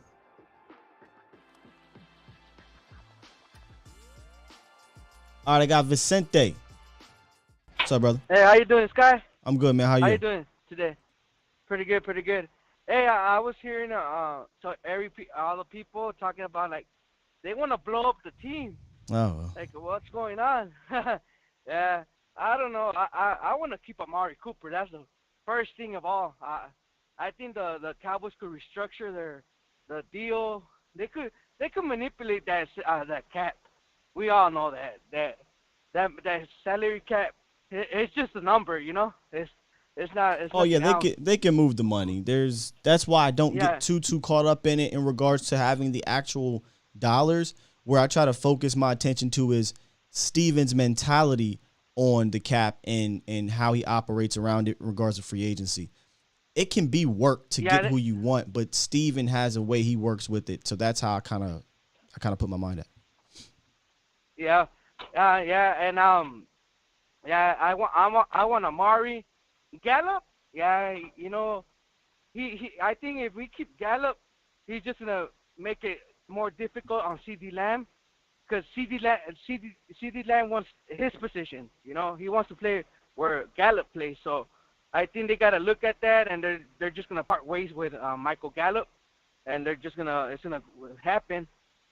And I think in the second round, I think we could get a linebacker. So it could, and like Nick Bolton, like last year, Nick Bolton that the Kansas City's got. Yeah. That would be a perfect player, or something like that, you know. But I love Jabril Cox. I was heartbroken when I heard that he tore his ACL. I was like, oh man, you know how much I wanted to see him play. I did too. I wanted him to play. I'm gonna be honest with you. Come on. When we drafted Jabril Cox, I was on the same mindset of Micah, as in throw his ass in there. Just throw him in there. Listen, they're the future. Jalen's not. LVE's not. I didn't think they were going to cut Jalen, but I didn't think Jalen was going to survive after this year. Now that I think LVE, so I was saying, hey, let's rip this thing and just let's go.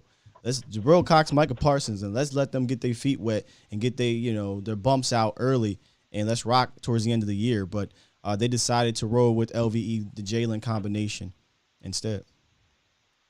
Yeah, draft another guy a guy that could play Micah Parsons' position, so we could have like a 80% of Micah rushing and 20% of him covering. You know, I like when he rushes.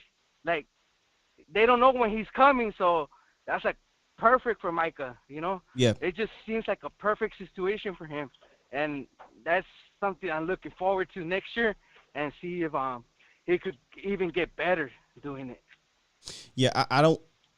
The next defensive coordinator that comes in, I don't want them to change his role of being a dual athlete. I think if you put him in one box, it's easier to game plan against him. Allow Micah Parsons to be the linebacker that he is. He can hunt and he can be a linebacker. So I hope whoever it is, if it's someone in-house, then they know how to use him. If it's someone out of house or out of the organization, I need them to utilize Micah in the same manner. Yeah. Hey, you know what? If we could get a third-round receiver, and we don't get Wilson or Gallup back, that's fine. But it is what it is, you know. There's nothing they could do about it. But to tell you the truth, I'd rather have Wilson, because I know that it won't hurt CD Lamb's career. Oh. Because I know he wants to be outside. CD wants to be an outside player, you know. And he don't want to be in the. One thing I've learned, CD's been most productive in the slot because he's obviously had Michael Gallup out there and he's been in the slot. And again, he can make plays out the slot, but he's not a traditional slot. So when they moved him outside, obviously when Michael Gallup was out, you saw him have some success. But they didn't do any of those things in the game on Sunday with CD Lamb out there. And when he did get a catch, he got called back by a 37-yard catch, got called back by a penalty. But hey, Vicente, appreciate you calling in, brother. All right, thank you. Have a good one, Scott. You too, man. Man, somebody in the chat just really brought back a letdown in the second round. Listen, no offense to you, boss man Fat. Glad you're here. Hopefully next year you're our guy and moving forward, you're the man. But I think it was Just Blaze who said, where'd you go? Something along the lines of, man, we could have paired Micah Parsons with JOK. For those that followed me in the draft last year, Jeremiah Owusu-Koramoah, there was Micah, which was a bias, so I kind of was like, that don't count. I know Micah, all that stuff. Bias. But JOK was my favorite player in that draft, not named Micah. I wanted him so bad. And when we took Micah out, y'all should have saw how I celebrated. When we got to the second round and JOK was still there because of this whole, I think it was a heart situation that ended up not being true. I looked over to, I think it was Boston OC and was like, listen, I know you ain't supposed to double dip at the position, but you got 3 guys on 1-year deals essentially. This cat JOK is a problem.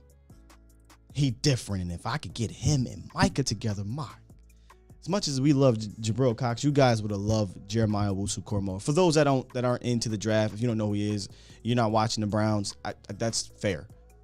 He's a beast. Him and Micah patrolling that middle, I don't even know. I think it would have the potential to be that Navarro Bowman, Patrick Willis type of pairing. Not the same built of guys, but that same, the KJ Wright, Bobby Wagner, right? That same impact.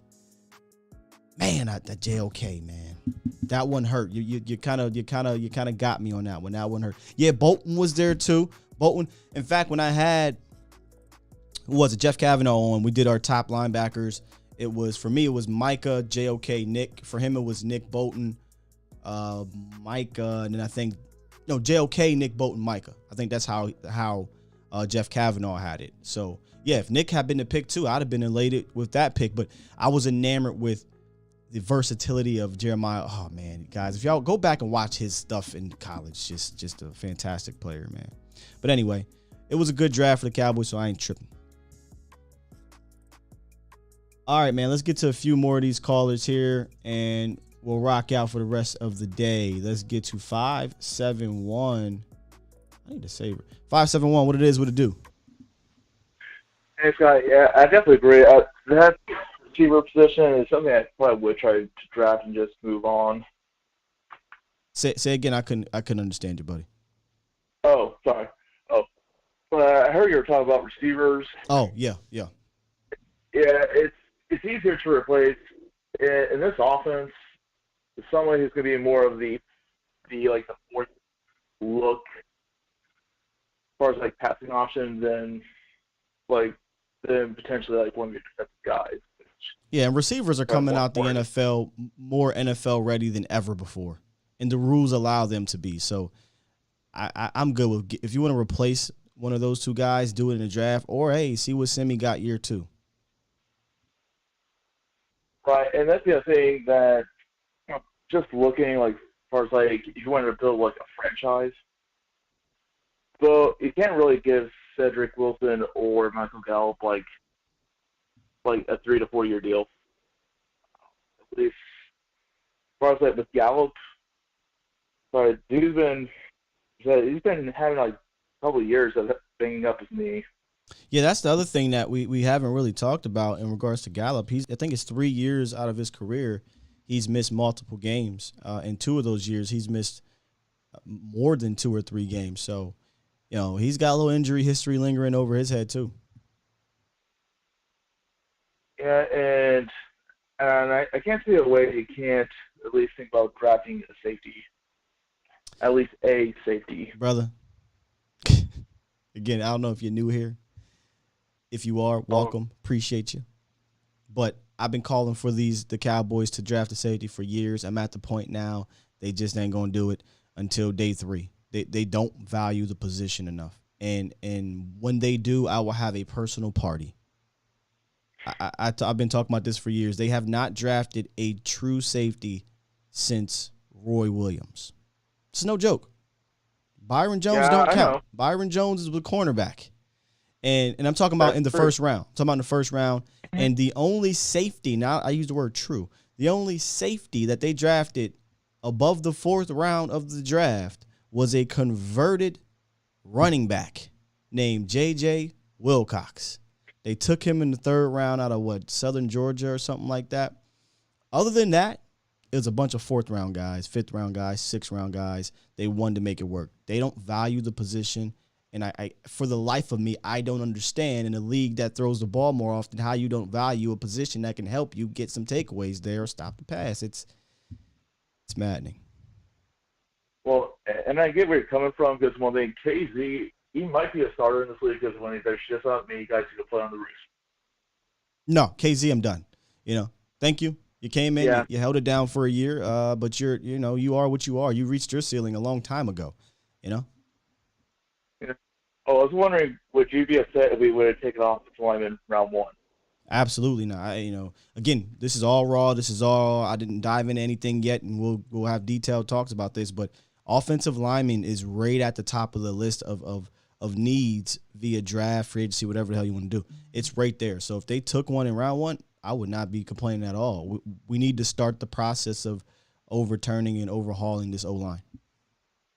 Right. Because if you want to keep it real, in the words of Josh Lombardi, we haven't had that offensive line that people have been saying we've been having.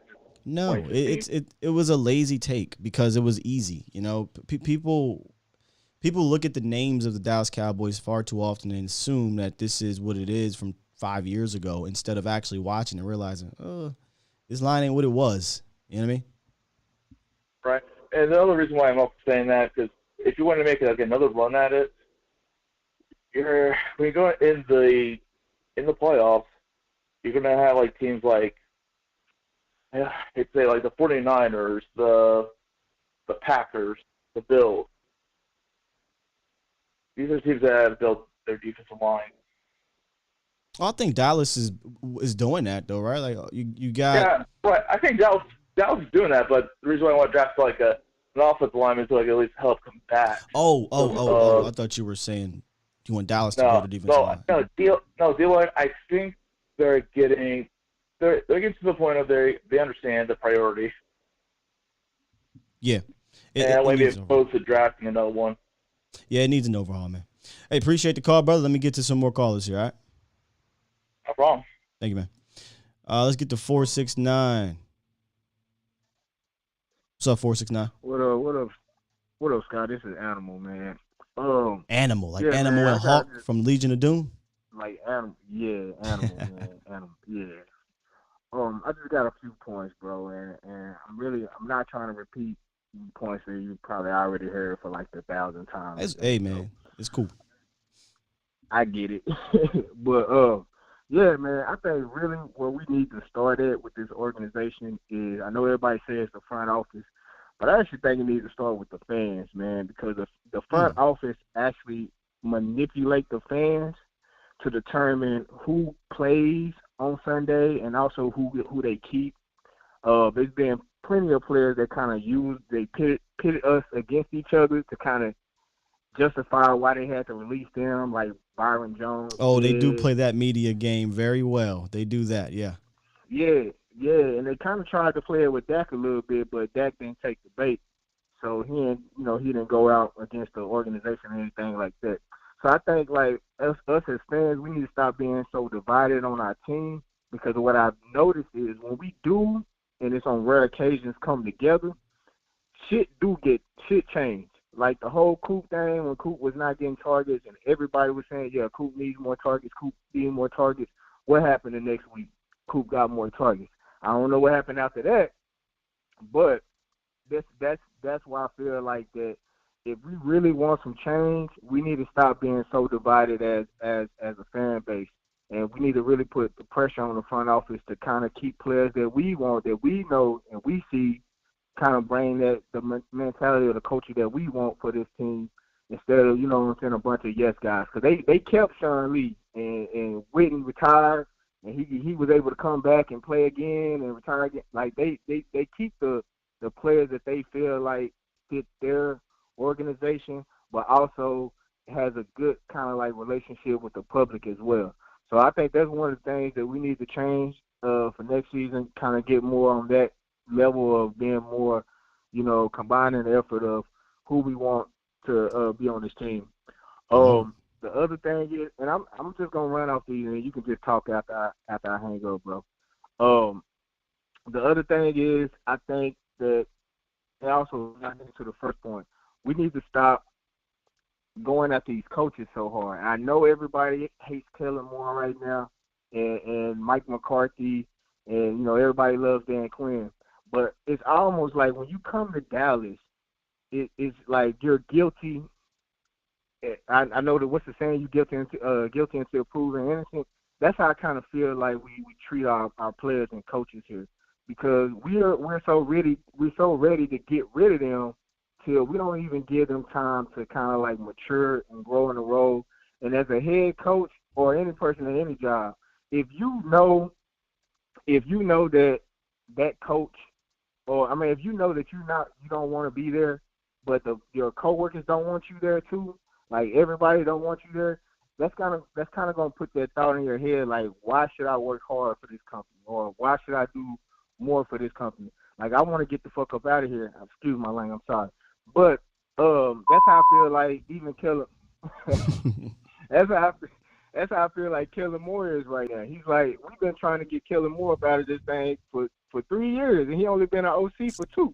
So, so it's like been OC for 3, but let me keep you here real quick. So, hey, I hear you. We got to be a united front as fans. Good luck with that happening with Cowboys fans. I love the Cowboys fans, but man, I since I've been covering the team, you realize how toxic the fan base can be when they are divided on situations. Exactly. Which, listen, that's fandom. Like, everybody's not going to agree.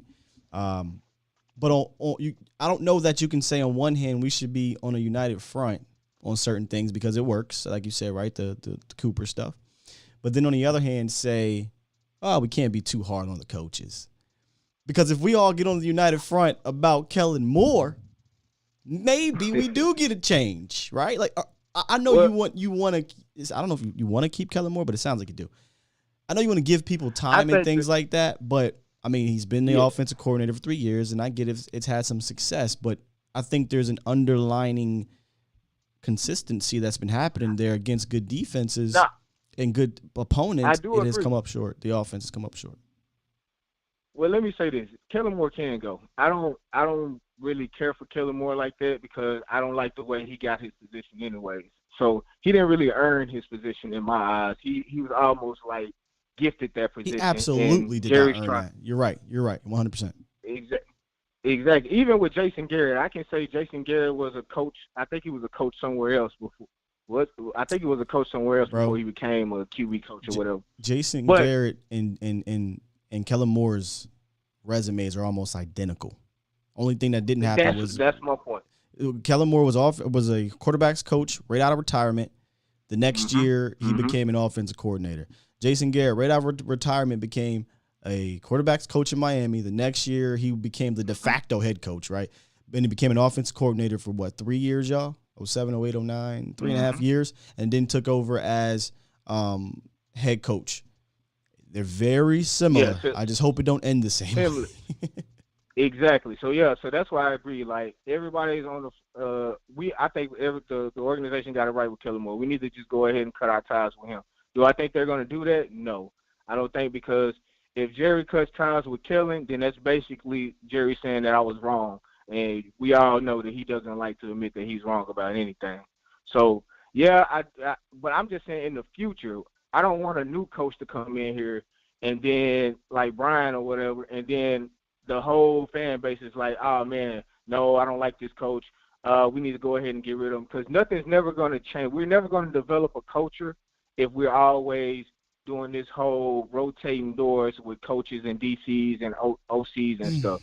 Because it's almost like what we're trying to do is build a team to hit a home run and not really build like a team. Because like when I think of teams that had the same OC and DCs for, you know what I'm saying, a while, and they had time. But I know it's not gonna work. I hear what I know. I hear you, but we did that. Jason Garrett was here for 10 years. You know what I mean? I hate Jason Garrett was not a coach to me. But I'm just going off what you're saying. I know. You know what I'm saying? You said you know. Exactly. The one I do agree with you on is defensive coordinator, because defensive coordinator has been overturned far too much to keep any level of consistency. We were a 3-4 team or a 4-3 team. We're a mixed team. We're different philosophies. Rob Ryan, Paul Puzlowski, Rob Marinelli, Chris Richard, Mike Nolan, Dan Quinn. Now there's going to be a different one. I'm 100% with you defensively because we haven't had a consistent identity defensively for a decade plus, right? Offensively, we've been under the same umbrella with some little quirks, some little tweaks to it with Kellen, but we've been under that same umbrella that I forget what Eric Coryell style of offense with some tweaks to it throughout the years, since 2007. So I do think it's time to find something different offensively. Now the head coach is a different story. I agree. You know what I mean? I agree with you on that, because really what you're saying is that Kellen Moore is just an extension of Jason Garrett. So really we just had Jason Garrett for 4 more years, even though he's been gone. Yeah, for about 2. It's tweaked Jason, but it's a tweak Scott. It's a tweak Jason, but that's all he knows. He was under Scott Linehan in Detroit, came to Dallas, was under Scott and Jason. Then when Scott left, he was under Jason. Right. That's all he knows. And I've been saying this for a while, Animal. Find me this scheme that is working anywhere else. You can't, because it's a Kellen Moore scheme that no one else is using, really. Nobody else. You know what I'm saying? Yeah, so exactly. It's not proven. So I'd rather go get me a proven coach and system, and then let's see what happens, because the same thing with Kellen. Do what works. Dallas, go get what works. And that's that. Yeah. Yeah, and I agree with you, because that was going to be my next point, too. Young players. We got a team full of young players. So I just feel like you said, we're going to need a strong head coach. We're going to need a head coach that's going to come in and be able to kind of like not only coach them, but develop them into men too. Because right now, I feel like that because of how social media is and how much money these players can make everywhere else, they're not really focused on taking care of business on the field, or they're not really focused on how they look to other players. They care about how they look to the media and to Twitter and all that stuff. So I feel like that's playing that if you're gonna have a coach that's gonna come in and really tame this team, they gotta take care of these penalties, and we gotta play a lot of good football instead of because when I see the team being penalized as much, I know people can put it on the refs, but at the same time, as a head coach, OC, DC, or whatever, you gotta take that player to the side, or sit him on the bench, or do something to kind of get the whole team out of the mentality that it's okay to do these things and just move on to the next play. Because that's how I feel like the culture is now. Just, forget about that. Let's just move on to the next play, and we're going to try to get it there. So, I mean, in the heat of the moment, you do have to do that, but you still can rip into your guys behind scene. There shouldn't be a united front on blaming the referees. But hey, Animal, great call, brother. Appreciate you calling in. One more thing, and then I'll let you go. One more thing. Gotta go, man. Gotta go. Real quick? No, I'm gonna say it, and then you can say it. You can go. And we need a dog. We need to draft a dog on offense. A receiver, tight end, running back. We don't have no dogs on that side of the football. We got dogs on the defense side, but we don't have nobody hungry on the offensive side. Not even Coop, not CD. They soft spoken, yeah, they all take plays off. Even Zeke. Zeke was a dog, but he don't even have it no more. So he's a dog with no bark. So, we need to get another player like how Debo was. We need to get a player like that when he comes, he's going to provide that energy on offense. But other than that, Scott, appreciate you taking my call, man. Again, man, I'm a long-time listener. I don't call in as much because I like to hear everybody's points and stuff. But, yeah, that's it. I just had to get that off. Appreciate you, man. Yep. Keep up the good work. Appreciate you calling, Animal. Thank you. Yeah, I saw that on Twitter. Somebody was mentioning needing more dogs on offense. I tend to agree a little bit.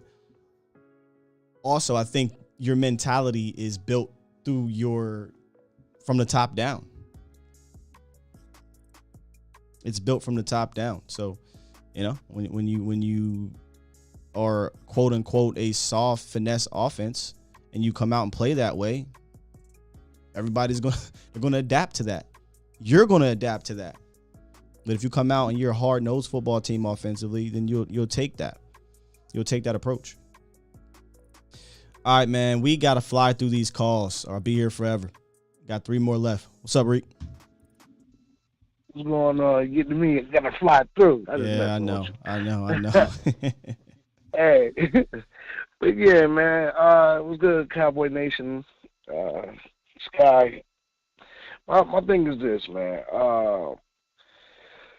How I think about it is like this, man. Kellen Moore can go. Because what the last caller said was kind of, I don't agree with you all the way, my dude. The reason I don't agree with you all the way because there's been coordinators that don't, teams that don't fire coordinators and new coordinators come in and make a whole change to the culture of what they're doing on offense. Just like Dan Quinn came in here and did what he did with the culture of our defense. We see a whole different defense this year, and it was successful, and it held it down in the playoffs. It was the offense that didn't hold it down because we keep coming with that same brand of offense. They figured it out again. Same thing they did with Scott Linehan. Same thing they did with Jason Garrett. Same thing they're doing with Kellen Moore. So the boy wonder he can go. I'd rather go get somebody totally different. That's somebody that these players respect, and he's gonna command. You know what I mean? Their respect. Smoke attack. And and we not, somebody that's gonna ruffle the feathers of people. You know what I mean? And Jerry Jones and them need to go ahead and give Dan Quinn the bag. You know what I'm saying? There's no cap on what they can give the coaches. Go ahead and give that man the bag. If he ain't really trying to leave up out of here to go coach, give him the bag. Give Mike McCarthy, take some of the shackles off Mike McCarthy and let him coach. Because ain't no way in heck that a coach was not supposed to go over there and G-check Kellen Moore. Because them plays, they sucked. Because this is on account of Bosa going out and Warner going out. Any coordinator in their right mind would have attacked them. Watch how Green Bay attack them dudes. We're going to be like, why we ain't do that? Watch and see what I tell you. Because they're going to run right to that side that Nick Bosa was supposed to be at. Unless we don't even know if Fred Warner coming. Yeah, we'll see if either or will be there. But, yeah, we're in agreement here, man. He got to go, and there's not enough there's not big enough balls on the sideline, in my opinion, for somebody to check him out for whatever reason.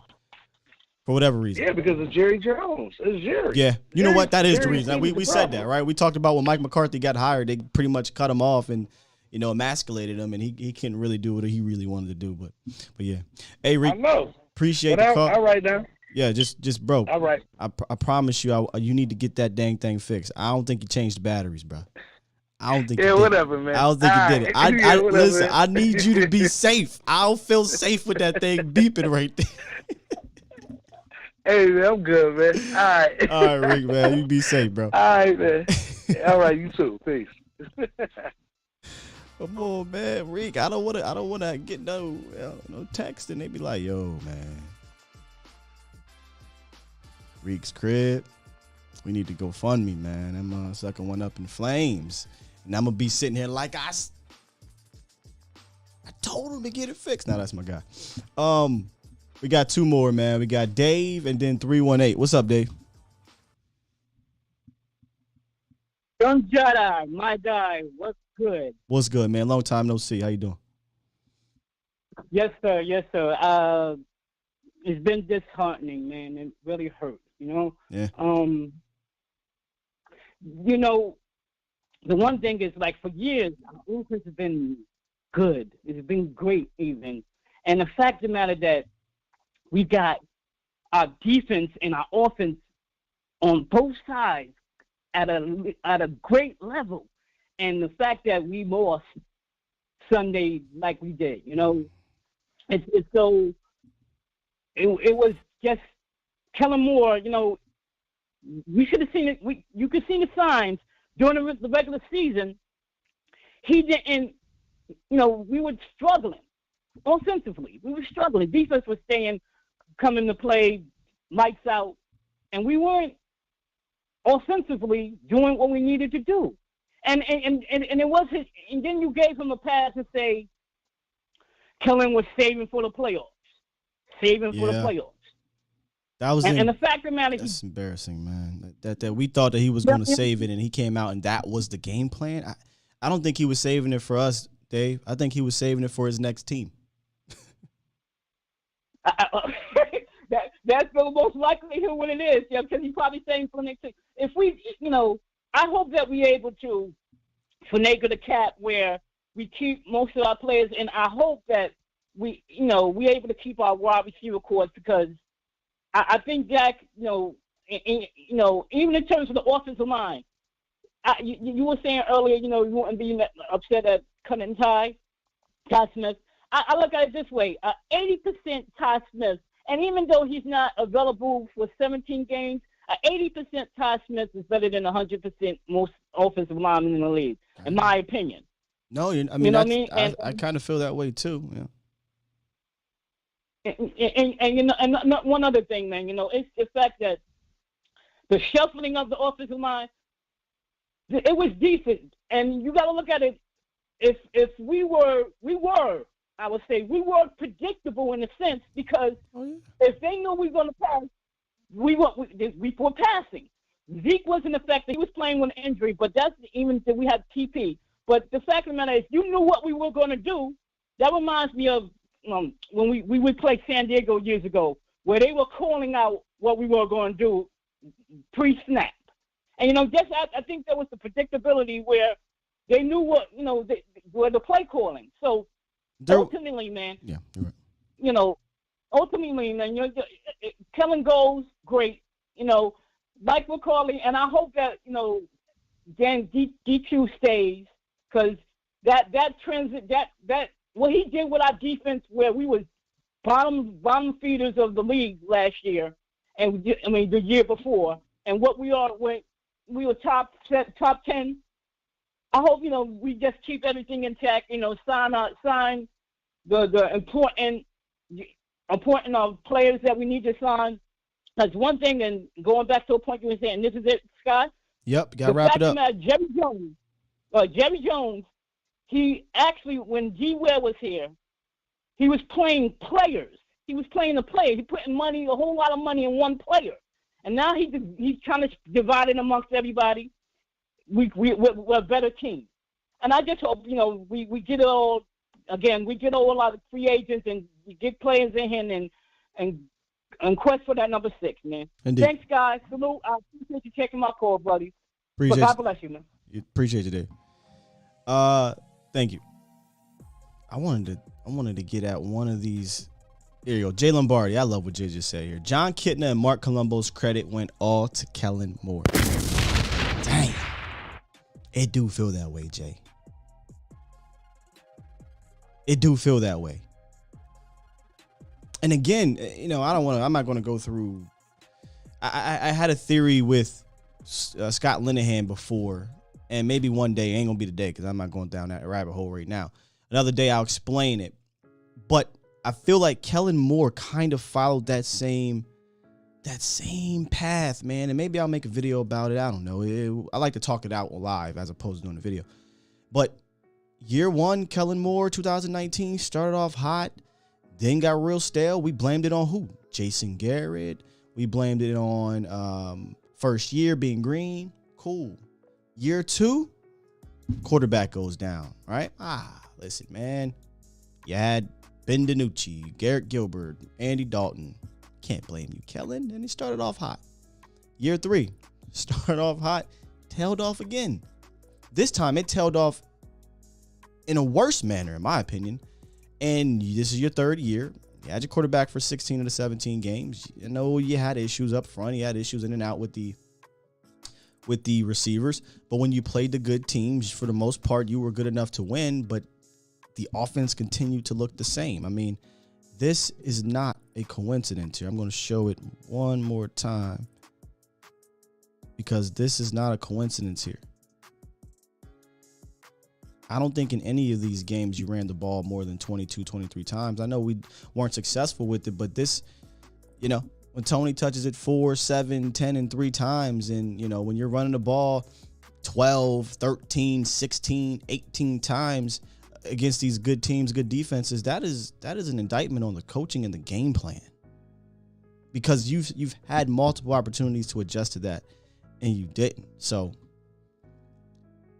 and we all know we all agree John Kitna had an immense effect on Dak, and I think he needed somebody like that in his ears as a young, you're not young anymore, but at that time as a young quarterback, as opposed to his friend, a guy he beat out, a former roommate. I'm not fond of the relationship. The relationship is unique. I'll give you that. It's a very unique relationship, but maybe it's unique and it's turned into a detriment because they too buddy. What's Kellen going to tell Dak? Huh? What is Kellen going to tell Dak besides the nerdy football stuff, which, we love that. But sometimes if you play football, you got to get nitty gritty sometimes. You got to tell Dak, shut up, or you got to tell him to do this or do that. What are you really going to tell Dak Prescott? You, Kellen Moore. You don't have this amazing resume as an OC. You don't have this amazing resume as a quarterback. So, yeah, it'd be nice to get something else up in here. Last call, 318. Final call for the bar. What's up with this guy? What's up, man? Chilling, man. Me personally, bro, I think they got the wrong system set up for Dak, man. It's like 100. Kellen, you need a pocket quarterback with the plays you call him, bro. Dak is not a pocket quarterback. He's a running quarterback. Y'all made him a pocket quarterback, but yeah, they made him that. He got better at it, but he ain't. Y'all trying to treat this man like he Peyton Manning. Exactly, bro. I told my partner, I say, man, when we go in these playoffs, they don't call them no run plays for Dak, which means faking the ball in Zeke Paula's stomach and let Dak run out the back door, man. We going home early. You feel me? So. Yeah. Because we got to be the only team in the league that got a quarterback that can't run it. Don't call him no running plays. You feel me? I mean, and it ain't even just about the running aspect to it, because we all agree they needed to do that more. But what about moving the pocket? What about pre-snap motion, snap motion, horizontal, like stretching the defense horizontally and vertically, not just one way? Like there just was nothing unique about the offense. It was very blasé. And if you had, like you said, a Peyton type of quarterback, sure, but you don't got that type of guy. Right. He's not that type of guy, bro. And you already know what Dak do. You know what I'm saying? When he at his best, he's scrolling, he's scrambling. You know what I'm saying? So dudes know when he come out that pocket, bro. We gotta either go stop him, go to the line of scrimmage and stop him from running and let him throw it deep, or stay on these wide receivers and let him gas us. You know what I'm saying? So. And then again, I feel like they need to make their mind up with Michael Parsons, bro. You either want him as a defensive end You gonna either let, you know what I'm saying? Let Randy Gregory, DeMarcus Lawrence go in and put him in a full-time defensive end, or keep him at the middle linebacker, bro. These people blitz this man every down. Like, that's crazy. Like, you know what I'm saying?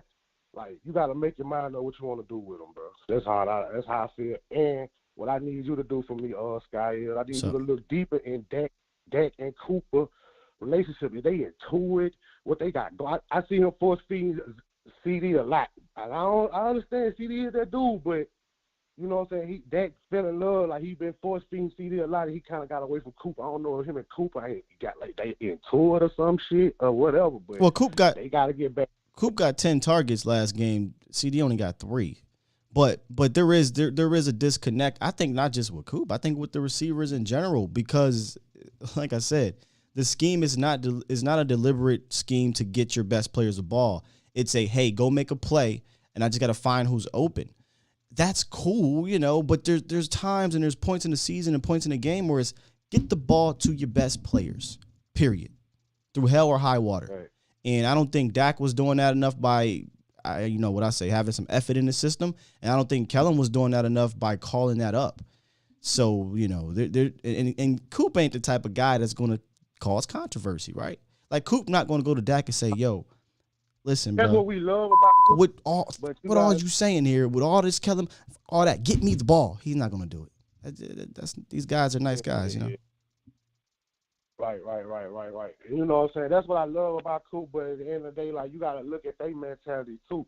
Like, when he was like, man, I want the ball, but it ain't my job, shit. I just go out there and just do what I got to do, you know? It's like they, you know what I'm saying? Like, you feel me? But at the end of the day, that's them, though. You know what I'm saying? But I feel like Mike McCarthy, bro, like, it probably would have made no difference. Don't get me wrong, we probably still would have lost. But you know what I'm saying? When you see us down like how we doing, like, bro, just hold up the team or something on the sideline, bro. Just show us that you don't like to lose. You know what I'm saying? Show people that you don't like to lose. I feel you, though. Bro. I feel you. No, I feel you 100%. You know, it's nut up time, right? Like I'm not saying speeches are the reason why you win or lose, but yeah, it'd be nice sometimes if you get the boys, you know. Listen, once they punted that ball, I mean, I don't know what the sideline looked like. I don't know what was going on over there. People at the game maybe could tell me. But with 4 minutes left or whatever it was, 3 minutes left, 3 timeouts, your D just got to stop. Y'all know me. I wear my emotions on my sleeve. I would have been so fired up, so hyped. Not saying overhyped to where you can't perform, but hey, this is it, boys. Let's go win this damn game type of stuff. So I don't know what the sideline was like. Maybe they just kept it moving, you know, keeping their emotions in check. But yeah, sometimes you like to see your coach have a little fire over there. Got to, boy. Because I feel like this right here, Scott. I'm gonna get up out of here. At the end of the day, man, coaching. I feel like the first box you need to check with coaching is leader amongst men, bro. I don't care how much of a NFL guru you is, how long you been around the game, bro. If you can't lead men, that job ain't gonna be for you. You know what I'm saying?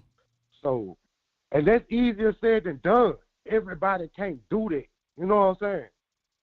But at the end of the day, they say, like, I hear everybody saying, man, what do Mike McCarthy do? He don't do shit.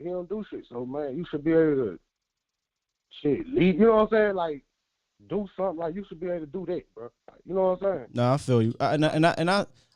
Some part of me believes he can be a leader, and he is kind of a leader off the field. They do love Mike McCarthy, but I guess it's some game day where a lot of people have a problem with him. I ain't mad at it. But hey, dog, appreciate the call. Really good one. Appreciate it, bro. I'm gonna let you get out of there. Thanks, bro. Appreciate you. Good stuff, man. Good stuff today, man. Good stuff. Dark Chamberlain says leadership is our team's problem. How crazy is that? We thought that was actually not an issue, and kind of maybe turned into that a little bit, man. Lots to talk about, though, as the season wanes on. Again, structure of the show will change probably next week. This week, I'm letting everybody get it all in and get it all out. Next week, the structure will likely change, and I'll keep you guys updated on that moving forward. But good stuff today.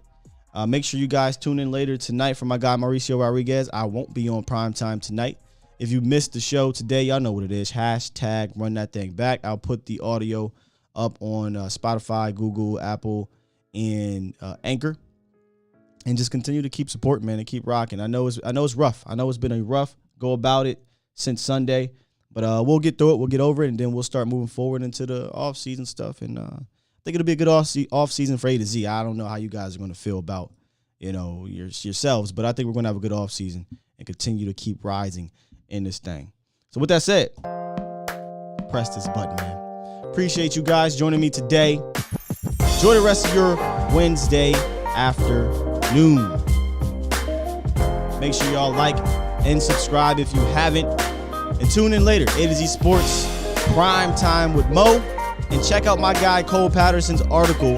I think I'm going to drop it in the description when we're done here. On A to Z Sports, Dallas.com. Appreciate y'all. Peace.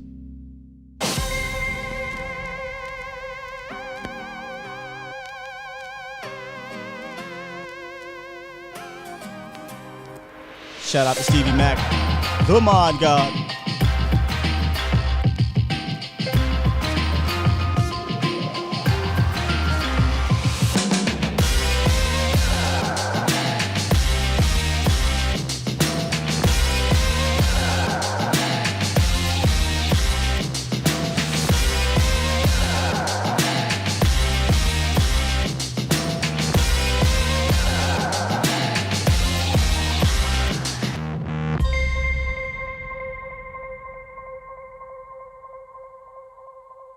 I want me some glory hole.